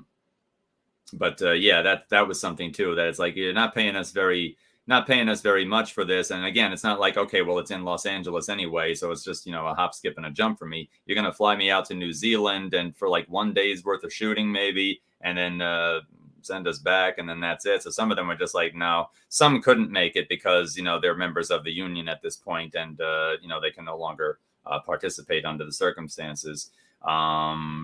There are exceptions to that, but that's a separate video right there. But sometimes, but I guess in the case of individuals like David Yost, it's a matter of, it ain't the money, it's the principle or something like that, that type of thing. It could be the money too, but it's also the principle. And again, this is Saban we're talking about, not Marvel Studios, where they can afford to bring everybody back that's ever been in the franchise since day one and such. I mean, even though intellectually we know that, okay, yeah, that's we have to use our imaginations and say, yeah, that's Austin St. John under the red Mighty Morphin helmet. That's Johnny Young Bosch under the Zeo Green helmet, and so on. Even though intellectually we know those are supposed to be the characters, still, it would have provided a lot of satisfaction if we got to see more of the actors' faces once again. But I will tell you this, though. There was a part where, we get to the part where, just like in the regular edition, the Megaforce Rangers are morphing up, and all the legendary Rangers who had previously taken off their helmets start putting them back on. But in the regular edition, we only see like 3 of them put their helmets back on. But in the extended edition, we see all of the legendary Rangers who had removed their helmets put them back on, culminating with Corone. Now, let me just refresh your memory here. Up to this point, we saw the legendary Rangers when they appeared before. We saw their helmets flash in front of their faces for a second, indicating which Ranger they were. And then we get to this part. Corone is the last legendary Ranger to put her helmet on, but not before she looks at her helmet, smiles at it, and says, "I love being a Power Ranger." And then she goes to put her helmet on. And just before she does, her face looking like Astronema pops up in front of her. I marked out big time for that, to use a great wrestling term. I was like, yes, that was amazing. That was more phenomenal. You were like Daniel Bryan saying yes. That's yes. right. Bryan Danielson. Exactly. Yes. This Daniel right here did the Daniel Bryan. Yes, when that happened. She's about to put the helmet on, and then boom, we get a flash of Astronomer right there. That would be like if they had all the Jedi come back, and then right before they charge into battle, Anakin Skywalker says, "I love being a Jedi," and then his Darth Vader helmet flashes over his face for a second. Oh man, I would have had the same reaction. But yes, when you see Corone briefly, she doesn't do like a full transformation, but like her Astronomer appearance flashes over her face, much like the helmets did earlier, just to indicate that that's her past right there. I was like, that was amazing. And then they have the legendary battle itself, and the rest of it is what we've seen before. But that moment and the extended version of the battle with Emperor Mavro, those parts by themselves make this a way better version of the episode that we could have gotten, the 20th anniversary special that we could have gotten. It's still, it didn't, clean up a whole bunch of things, like go back and say, well, we can remove that because we don't need that, or we can give more context to this, or, like I said, it wasn't a Zack Snyder's Justice League versus a theatrical Justice League. It was more like a Lord of the Rings, but extended with more scenes or something like that. But those two elements by themselves definitely kicked the quality way up for me. One last thing I just remembered too. Right before they fight Emperor Mavro, they do like an extended Super Mega Force morph. So like the Rangers go Super Mega Force red, boom, Super Mega Force green, boom, like that. That battle felt like a big fight. It had a big fight feel, a main event feel. All of a sudden, it wasn't just another battle or like a sweep it under the rug kind of thing. Now it was a WrestleMania. Right. Yeah, WrestleMania exactly. main event. Yeah, WrestleMania main event, a Ranger Mania main event in this case, I guess. So yeah, that definitely increased the quality for sure. Man, like, all right, now this feels like a climactic battle here. Here we go. Let's do this. Yeah. So yeah, extended edition of Legendary Battle. Extended edition is the definitive edition. And that's okay, I definitely gotta find it one of these days and watch it. Yeah, and that's why it is my number 2 on this list. That makes a lot of sense. That honestly makes a lot. Alrighty, wow. I really, one of these days I'm gonna check out that extended edition and I'll get back to you on that. Yeah, definitely do. I'd love to hear your thoughts on it when you see it. So my number 2 is from Power Rangers Wild Force Forever Red. Arguably one of the most beloved and probably one of the best anniversary specials and one of the best team ups ever. I don't know why they haven't remade it, a Forever Red Part 2. They could now. So the thing was I loved all the little callbacks. I like Austin St. John coming back in that motorcycle. He looks so badass. I like that they mentioned the Machine Empire, Lord Zed, and Rita Repulsa. I believe it's the first time that Venjix was mentioned. But there are downfalls to this episode. This was not a Sean Spears perfect 10. I feel like the episode moved too fast. It would have definitely benefited from being a 2-parter or at least a 1-hour special. I also another thing that I disliked about this episode was, again, we don't get an explanation as to how some of them already know each other. Like when Carter picks up Cole, he's like, how do you know? Like, you get me? So it's like we don't get that explanation. Another thing I disliked about Forever Red was the battle with Serpentera. It's like all the Red Rangers are kind of just like standing there while Cole is the one that destroys Serpentera. They're just like cheering him on. I get it. They wanted to put Cole over. Or if you don't watch wrestling, it means to make Cole look good, make him a star. Yeah. So, but I mean, I would have much preferred if the other Red Rangers attacked Serpentera, and as they're attacking Serpentera, they had Cole, go up there and destroy Serpentera. I just didn't like the fact that they were kind of just standing there, Yeah. Yeah, they But became spectators all of a sudden. right? But aside from that, it was not a bad anniversary special. I actually really liked it. And it was probably, one of the best compared to a lot of them. But I still wish this episode, again, could have just been so much more than what we got, you know? But it's still pretty good for what we got. Yeah. And that's all I have to say. Awesome. All right. Dun dun dun. Our favorite anniversary specials is, and I'll go ahead and start. Oh my bad. Let's do that again. Yeah. All right. All right. Number one, the best anniversary special, in my opinion, I don't think it's any surprise, is Power Rangers Once and Always, the 30th anniversary special. Yes, this is my favorite. All right. Now, I will say, this one is a 1 hour long special, which is what a lot of these anniversary specials should have been. 1 hour, or at least split into two parts if you didn't want to air the whole thing. But what I really like about Once and Always, it's basically a tribute to Power Rangers. Yes, it's all about Mighty Morphin. But if you've watched other seasons of Power Rangers, there's little callbacks. A lot of callbacks. Like Pandora, you see all the cities. You see, like, they make reference to SPD. Mm-hmm. Absolutely really love the special. I thought it was really well done. And it just goes to show what these specials could have been if they put the time and effort into all of them. And if they weren't so, restricted to just 30 minutes, Right.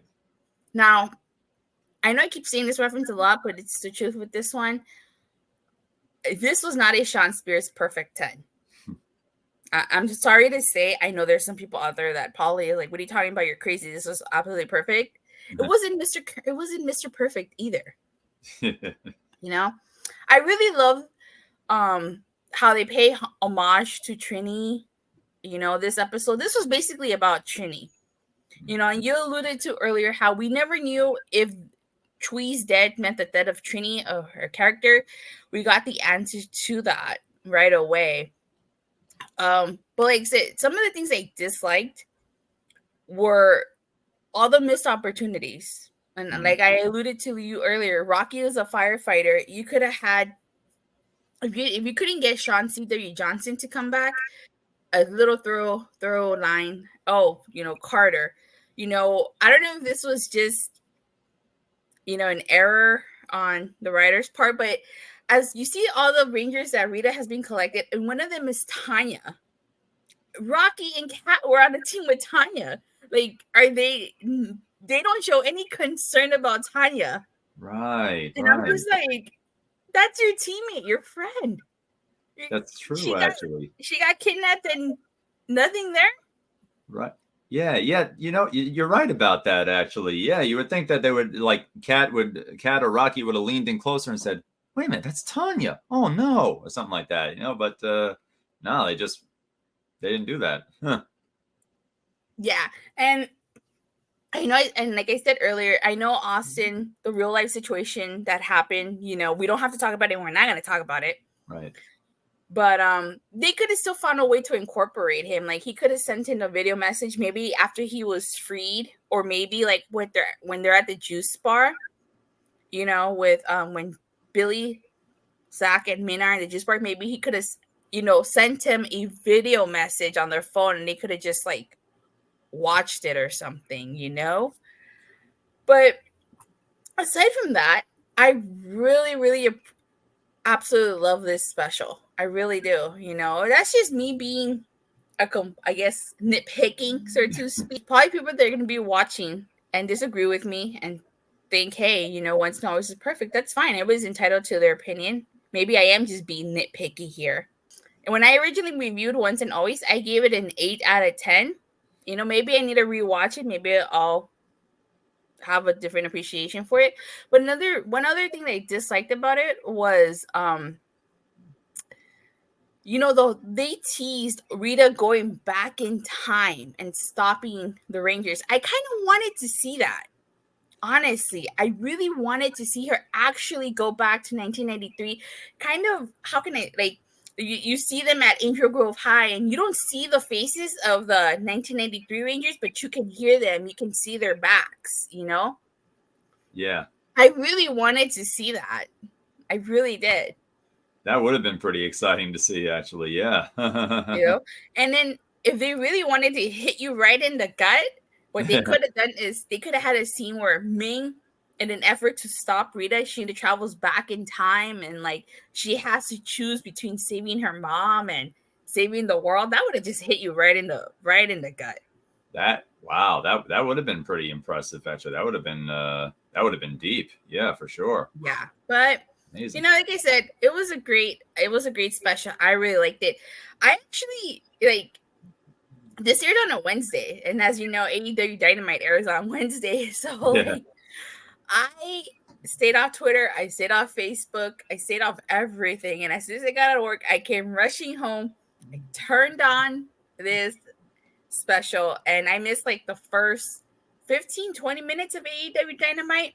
It was in the lead up to, not in the lead up, but we were building towards Double or Nothing because this was April 19th. So yeah, so I missed the first 20 minutes of Dynamite for Once and Always. It's all right. When Huh? I was gonna say, when you're a big fan of something and a special occasion is coming up, it makes sense. It's like, well, okay. I mean, I could go back and watch Dynamite or whatever other show might be on, but this is something that's been building up for a while, and I've been looking forward to this for a while. So it's fun to make an exception once in a while. Yeah, definitely. And in a perfect world, we would have gotten all 5 of the Rangers in a perfect world. Yeah. But I'm really thankful that at least we got mention of what happened of Kimberly, Jason, and Tommy. We got to see how cleverly they wrote them all out of the special. Mm-hmm. And I appreciate that they used previous ADR for that. So really, really good. But this was my favorite. Honestly, it really was. I think, like I said earlier, it's what these specials could have been with given the time. Yeah. Yeah. Excellent. And now it's your number one. I have a feeling I know what your number one is because you've talked about it a lot in the past, and your color kind of gives it away. Indeed, I have. That's right, and I think you're right. Yes, it does give it away. So, are you ready to find out what that number one is right there? Oh man. So yes, my number one favorite Power Ranger anniversary special of them all is the 10th anniversary special called Forever Red.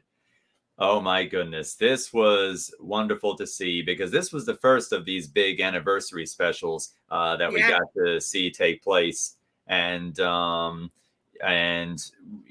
this point, it had been a while since we had seen some of these past Red Rangers. So, welcoming them back definitely was a very satisfying feeling, especially for the Rangers from the Zordon era. And, it was a 30-minute it was basically a 30-minute episode thrown into the regular season of Wild Force. And like you said before, this was an episode that it would have been really cool if they devoted an extra 30 minutes to it, made it its own, like in-season movie event, so to say. But it essentially just played out like, well, I mean, it played out like another episode time-wise, but certainly not in tone-wise, though, or story-wise, because you could look at this as its own episode in a sense, even though it is very much part of the Wild Force continuity and Power Rangers continuity overall. But like things like you said, like they don't really explain, like some of the Rangers who maybe had lost their powers at one point or hadn't used them in a while, they don't explain how they're still able to use them. Because the last time we saw the Mighty Morphin Red Ranger powers be used, it was Rocky who had used them. So, although I think for that one, remember in the power transfer, it seems like Jason Trini and Zach kept their power coin and their powers because it seemed like they just duplicated, because they weren't like Kimberly where they handed their power coin to, Right. That's true. Actually, that's true. Kimberly did hand her pterodactyl power coin over to Catherine, like she was really passing the torch on to her. But yeah, when huh? I was gonna say that's because Amy Jo Johnson planned her exit. Well, right. Austin, Twee, and Walter did not. So exactly. So yeah, the IRL behind the scenes reason is because the actors themselves weren't on set at that time, so they by left that them point. By that point, they were already off the show. They just needed to write off their characters. Right. Right. They would have, if they could have, they would have had them there and maybe like had them shake the new Rangers' hands or something like that and say good luck and stuff. But again, that was to cover up the fact that they were already, off the show and such. However, by doing that, now you have it ingrained in people's minds that, well, wait, does this mean that they still have their powers and can still use them? I remember first time I saw that episode, I was like, what are there 9 Rangers now? Things like that. But nonetheless, though, yes, some of the Rangers do keep their powers. Obviously, they all either got them back or kept them all along. But just this episode right here, and this was at a point in Power Rangers where I hadn't been keeping up as much as I was during the Zordon days. So when it was actually a friend of mine who told me that they're doing an episode called Forever Red, and they're bringing all the Red Rangers back. I'm like, they are? I was like, all right, well, I might be a little out of practice here, but yeah, I want to check this out and see how this goes. And sure enough, we see, we see Bulk and Skull. We see a few returning faces here, Bulk and Skull, and they've moved far beyond being the school bullies at Angel Grove High, and now they're running a business together, Bulkmeyer's, a country club of some kind. And it's interesting that you hear Bulk talk about, well, I even met Lord Zed and Rita Repulsa. And Skull's like, yeah, so did I. And that's kind of when the first time it really hits you that, man, they actually had some really impressive character development over the years. They went from just being the bullies in school to wanting to find out about who the Power Rangers were, their identities, to becoming junior police officers, to actually leading the citizens of Angel Grove into battle against Astronoma's army in Countdown to Destruction. And now here they are reminiscing about their time basically as kind of like as honorary Power Rangers in some degree. Now that you mentioned that, the character development, I have to say one of my favorite episodes from the Power Ranger franchise in general, it comes from Zeo, Instrument of Destruction. I actually really like that episode because we get to see the Skull's a talented pianist, and he's worried about what Bulk thinks of him, and like Adam tries to encourage him, saying, if Bulk's really your friend, he would understand. I actually really like that episode. Yeah, because we get to see a different side of Bulk and Skull, That's true. Yeah, that's true. I know exactly which episode you're talking about right there. Because then, sure enough, when Skull is at the recital playing the piano, Bulk comes in. He's like, all this stuff is silly. But then he turns around, he sees it's Skull playing it, and he's just like so captivated by it, so enthralled in the performance right there. And then Skull finishes, and then in typical Skull fashion, he does his laugh, and then he turns around and they're like, there you go. But then Bulk is like, that was beautiful, man. That was beautiful. Yeah, and one of the things that I kind of that was a hindrance, I guess you can say, in the early seasons of Power Rangers is that they do things and then it's never touched upon again. They never touched on that ever again, that he was a talented pianist, Right. There's not a whole lot of callbacks in that regard. Once in a while, you might get the occasional odd pearl throwback right there, but that's the exception to the norm, though. But yeah, we don't hear again about, oh wow, that's right, Skull, maybe he went on to become a great concert pianist or something like that. I mean, we do find out, like by Samurai, that he's actually been doing pretty well for himself, but you would have thought it'd be something like that, like they plant, like that episode in Zeo kind of planted the seeds as to what his future would look like. That kind of thing. But you know what, that's a whole different, we could make a whole different video talking about about all of that, but we'll be here all day if we talk about that kind of stuff. So go ahead. Yeah. But yeah, so then Bulk gets a phone call, and then he's like, okay, just a minute. So he hands the phone over to, we don't see who it is. We just see them from behind. They got sunglasses on. They're laying out on a lounge chair reading a magazine or newspaper, and they got short, spiky hair. And then this person takes the phone and goes, hello? And I'm like, oh, who could that be? It seems like somebody important. And then sure enough, we get to see Carter pull up to where the Wild Force Rangers are, and then like you said, we don't really get an explanation as to how Carter knows that Cole Evans is the Red Wild Force Ranger. I guess the thinking is that, well, every Power Ranger knows who every other Power Ranger is, except for maybe the newer ones or something.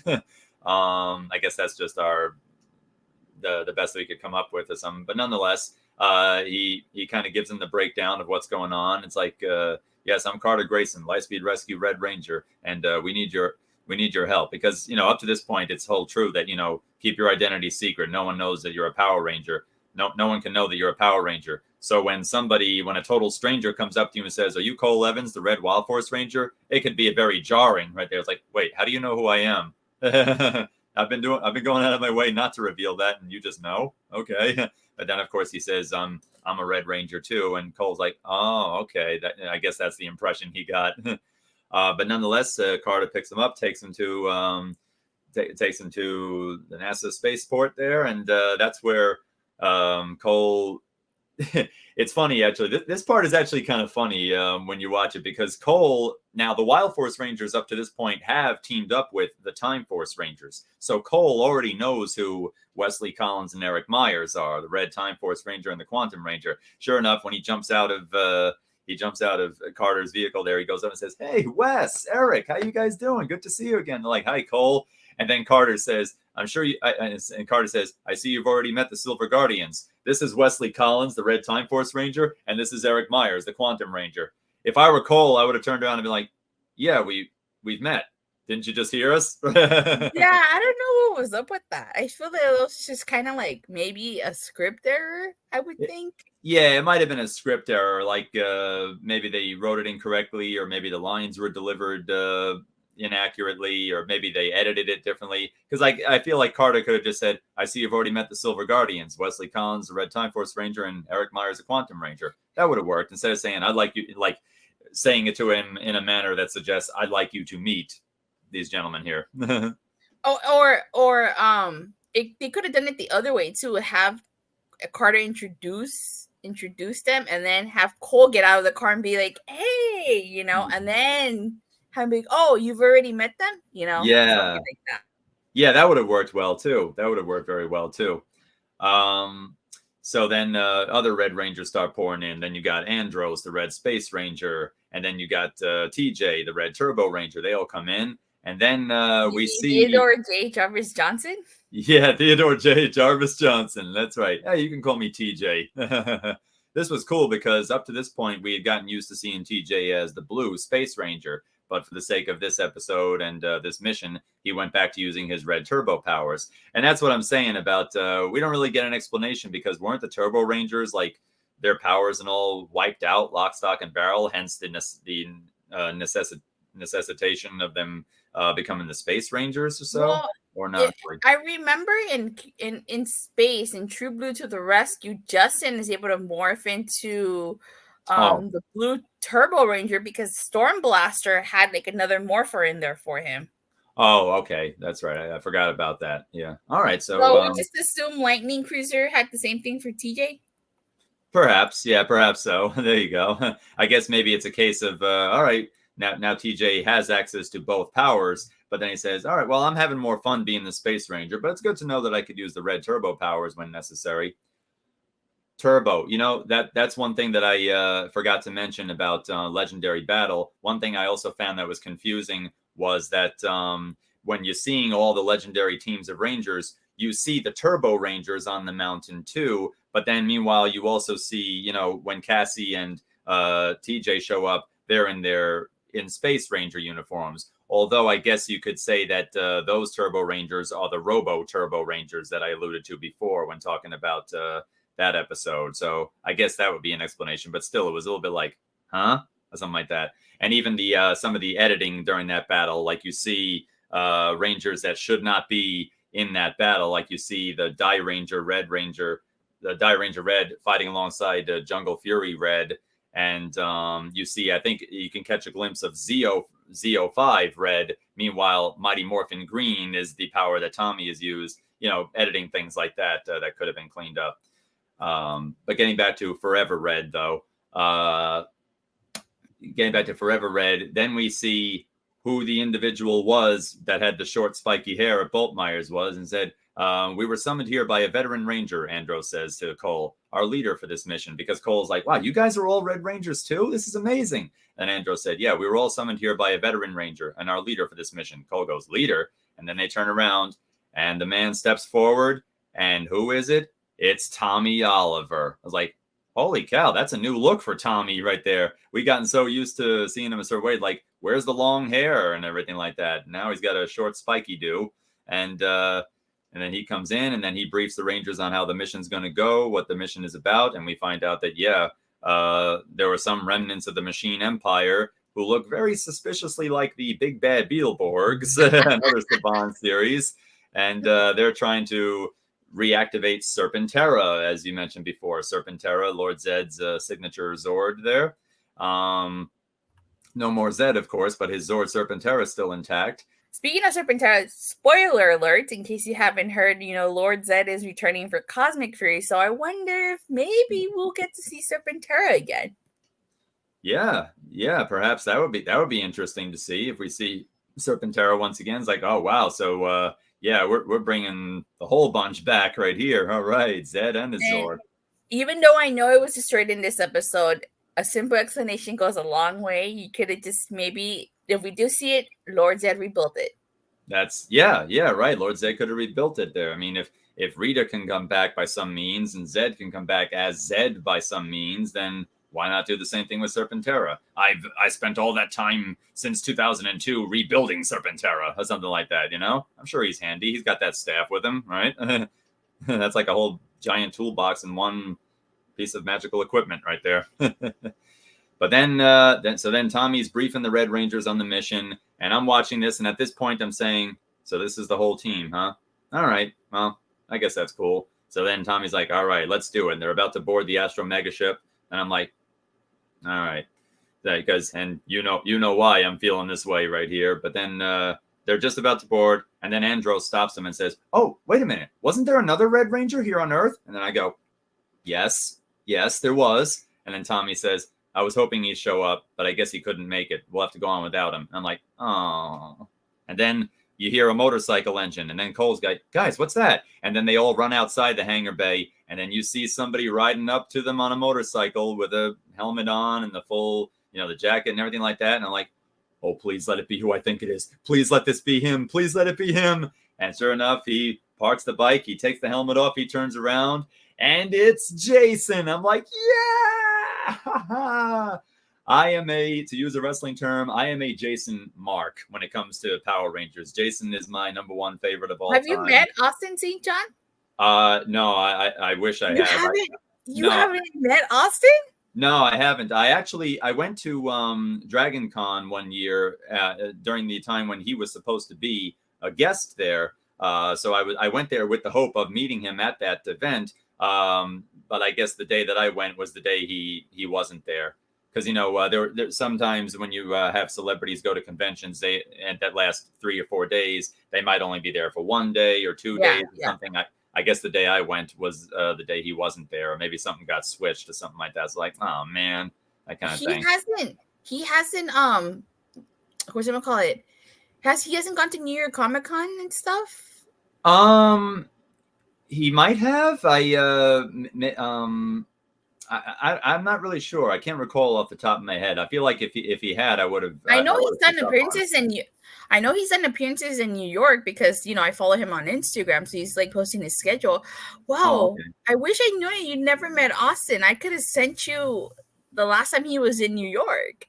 Oh wow! All right. Well, yeah. If you find anything out going forward, please do. That would be. I'm so surprised you've never met Austin. I waited 2 hours in line at Power Morphicon 2014 to meet Austin St. John because it was his first Power Morphicon, so it was worth the wait. Oh man, that's really cool. That is really I've cool. Yeah. I've met him 3 times, Three and times.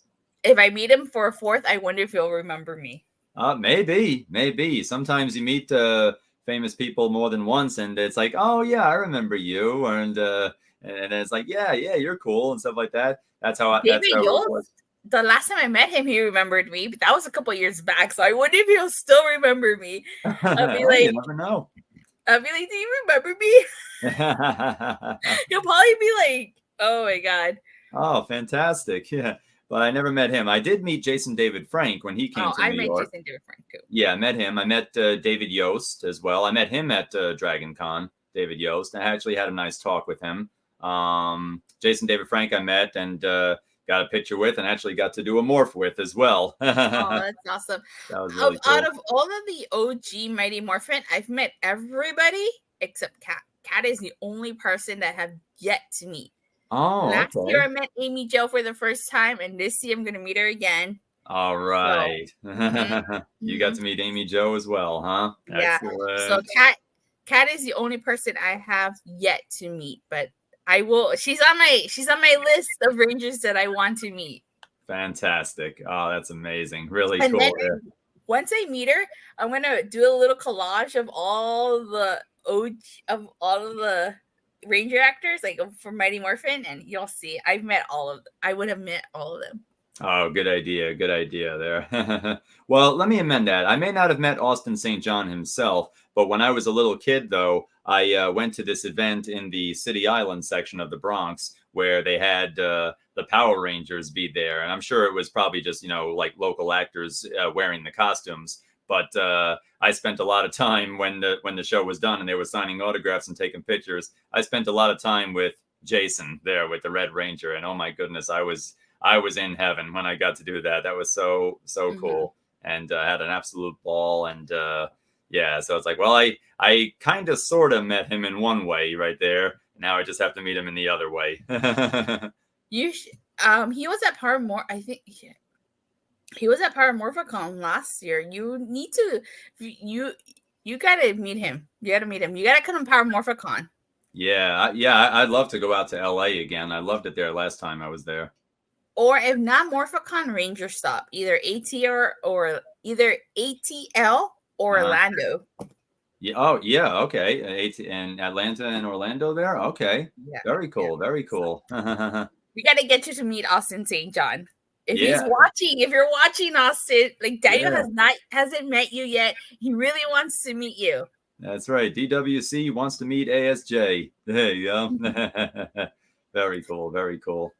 Yeah. So then Jason arrives, and now the team feels like it's complete. I'm like, all right, this is the way it should be right here. Now, one of the advantages I would say to having an anniversary team up special where you have fewer Rangers to bring back is that it increases the odds that you'll be able to get the entire band back together with Super Mega Force, you had every team of Rangers. So it stands to reason, even if you're a wealthy company, that you'll be able to afford to bring every Ranger back from the show's history. And for one reason or another, maybe that wouldn't be possible. But now we're talking 10 Red Rangers. I mean, technically 9 in the Quantum Ranger, but he wore red nonetheless. So 10 Red Rangers all together, and you get to see and you get to see the actors themselves. And sure enough, they got to have unmorphed fights with the Cog soldiers, and then they got to. So by the time they get to when they suit up and morph up there and morphed up sequentially, which I thought was a nice touch. They went from Mighty Morphin up through Wild Force. It just feels so satisfying.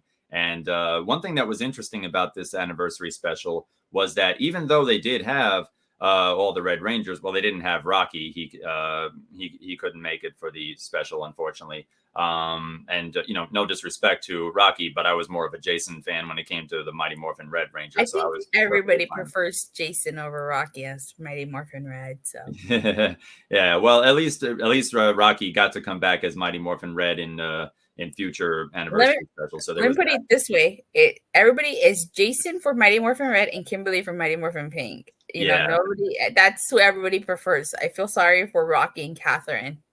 yeah, me too there because I mean they did a well. Let me put it this way: when Rocky and Adam first joined the team, at first it was like, I just see them as Jason and Zach's replacements. But by the time Zeo happened, that's when I feel like they really started to come into their own as the Zeo Blue and Green Rangers. Now it's like they went beyond being just the replacement Rangers, and they became their own characters. They cemented their own legacy for themselves, and especially at this point in time. You can make the same argument for Kat. Like, she really came onto her own in Zero and in Turbo. Oh yeah, for sure, definitely. And she joined Mighty Morphin a little bit later on. So at least with her, it's like, well, yeah, she was the Pink Ranger too, but only for a short while there. But yeah, by the time Zeo happened, it's like, okay, now we're finding out what else Kat is capable of and who Kat is right here. So there you go. But yeah, I mean, there you go. That's she's great in her own right, and each of the characters and actors are as they would show us as it would go on. But Rocky was not able to appear in this one. There would have been nice if maybe they had him be the Ninja Ranger Power Red or something like that. They could that could have been a pretty good compromise. Yeah, Ninja Ranger Power. There you go. But interestingly enough, though, a similar situation almost happened with Leo, with Galaxy Red's actor. At first, it looked like he wasn't going to be in the special, and I think it was one of the producers had contacted him asking him, could you please do this like as a favor or something like that? So he said, okay. Now, principal photography had already wrapped by the time he came on, so they kind of added him in post-production. So he did get to be part of the special. Danny Slavin did. They had him demorph and everything, and they edited it into the footage where it looked like it worked out pretty well. So I read about that. I read that he originally was not going to appear, which is why Leo is separate from the rest of the Red Rangers. Right. And sure enough, Orico, Aquitar Red, the Red Alien Ranger, his actor, David Bacon, he couldn't make it. He wasn't present for it. So they kept Orico morphed the entire time. So that almost happened with Leo. And sure enough, when the two of them show up, it's at the same time. And Orico is hitching a ride with Leo as they pick Cole up. But Leo is the only one of those two to demorph. So it's like, oh, okay, I see what happened. Now, one thing about this episode I thought was weird was that it's in outer space. The battle's taking place on the moon's surface, and yet the Rangers are able to breathe in space. Yeah. Yeah, and they're not wearing their Ranger suits just yet. They're still unmorphed. I mean, if they're wearing their Ranger suits, you can make the argument that, okay, maybe they have like oxygen providers inside the helmets. But no, even before they morph up, they're out there on the moon's surface by the Sea of Tranquility with nothing above them but the stars. And they're able to breathe and not be carried away by the lack of gravity or anything like that. I can only imagine how many astronauts are looking at them and saying, hey, that ain't fair. I think we're just supposed to assume that they could breathe up there. I guess so, yeah. Like being a Power Ranger means you can breathe in space. Who knew?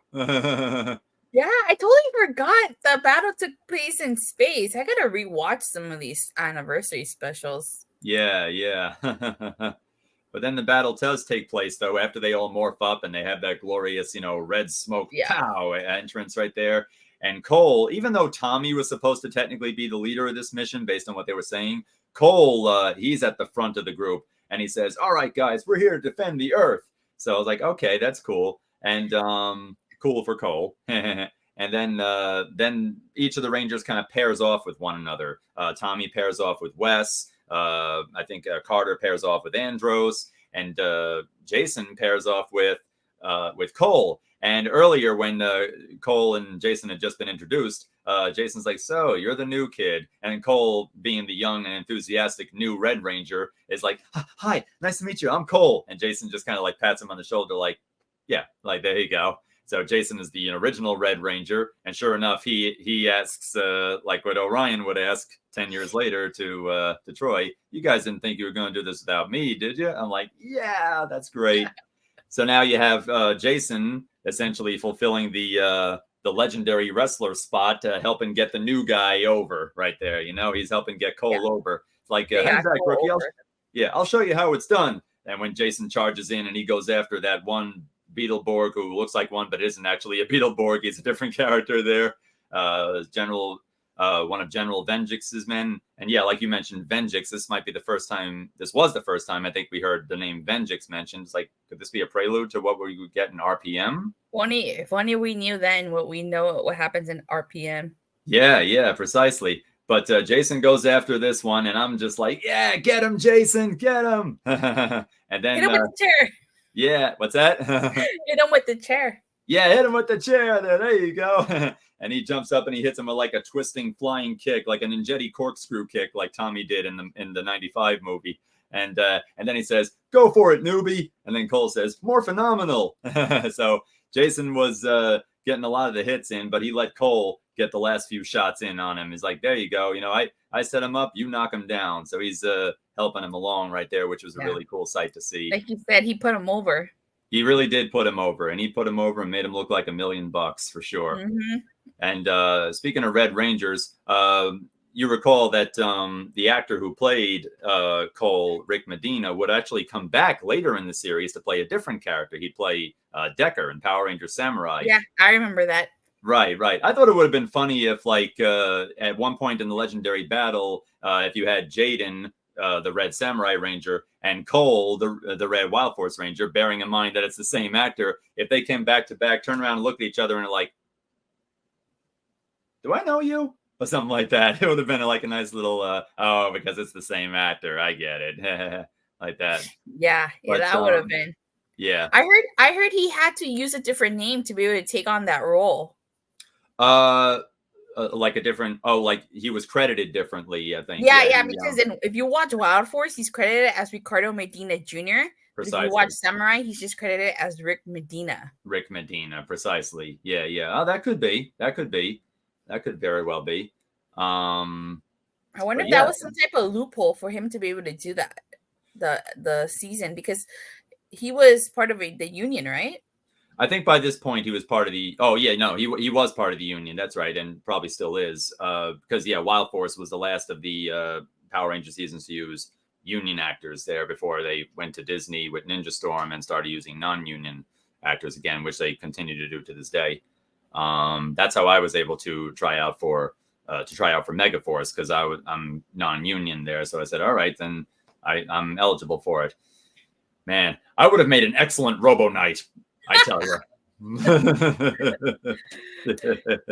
But anyway, so then they defeat the generals, they beat them, and then General Venjix, I believe, goes into Serpentera and he reactivates him. And then we get to, like you said, all the Rangers just kind of standing there thinking, just kind of standing there watching as Cole summons his Wild Force rider and takes on Serpentera by himself. Now, on the one hand, I get that you want to, like we said, put the new guy over. But on the other hand, and especially as somebody who watched a lot during the Mighty Morphin days and saw how big and powerful and intimidating and imposing Serpentera was during those episodes, seeing him here and just being destroyed by, of all things, Cole Evans' puny little Wild Force rider. It's like, wow, you had Tor the Shuttle Zord, you had the Thunder Zords, you had all kinds of other Zord power. They couldn't get the job done, but Cole's teeny tiny little Wild Force rider is what does him in.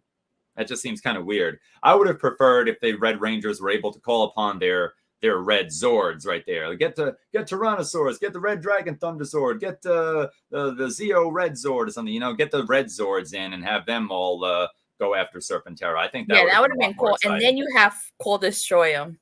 Right, exactly. Then you could have Cole get the last hit if you want to. There, have Cole destroy him, have him finish him off and such. Instead of just Cole doing all the work, while all the other Red Rangers are like, "Whoa, look at him go!" or something like that. Yeah, right. I didn't like that. It's like, why are you all just standing there? Yeah. But then they do it, and then they head back to Earth, and we see all the Rangers there saying their goodbyes. They all do the "Let the power protect you," and then Cole admires, as Tommy walks off. Wow. So that was Tommy. He really is the greatest Ranger. And then all of them are just like, well, TJ's like, I wouldn't go that far. After all, I'm the one who replaced him. Jason's like, what, are you kidding me? I was the one doing all the work while he was at the juice bar kissing on Kimberly right there. Yeah. They're all making little quips. Andros like, hey, I saved 2 worlds. What about that? Even some things like... even some kind of things that kind of break the fourth wall in a sense, like Wes saying, wait a minute, I changed history. So why does he have a fan club and I don't? Or something like that.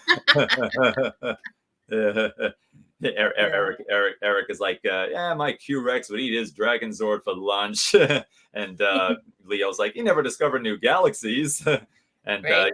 I think Carter's the only one that doesn't like put him down in any way. Carter's like, all right, well, at least his haircut's regulation now, right? Yeah, that's Yeah. true.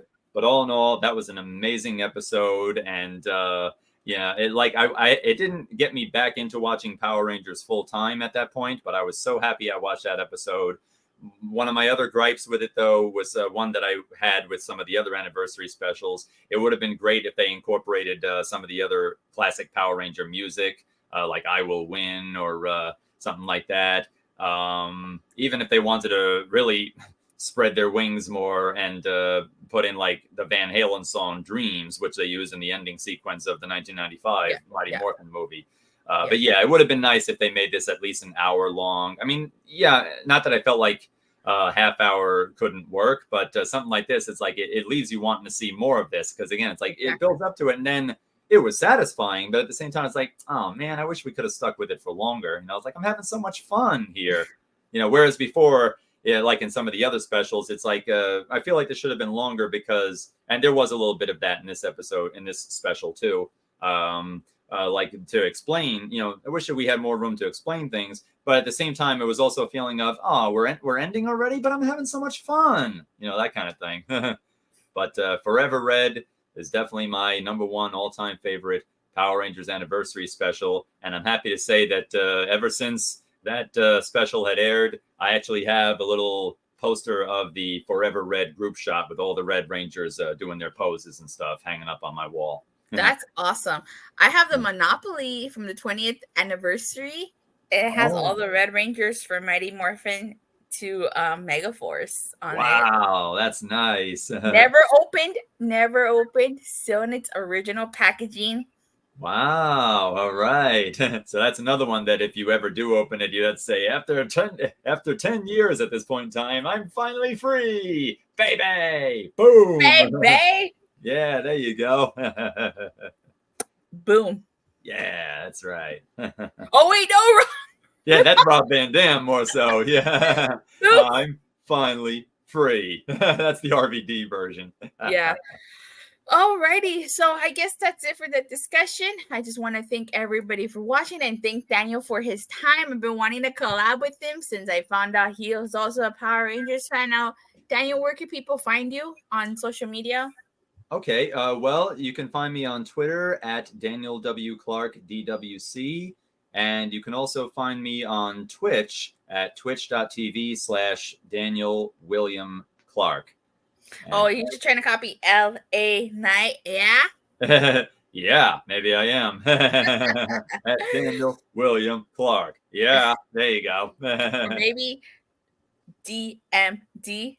Yeah, DMD, or in my case, DWC. You're hilarious. Okay. So if you haven't already done so, check out some of my other content for Power Month. I ranked all the Power Ranger themes alongside Stuart. I unboxed a Black and Gold Dino Megazord. And while you're at it, check out some of my other unboxings too.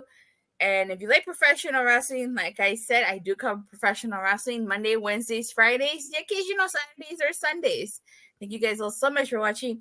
And thank you so much for the continued support. Please don't forget to like and subscribe. Make sure you hit that bell so you get notified whenever I go live or release a new video.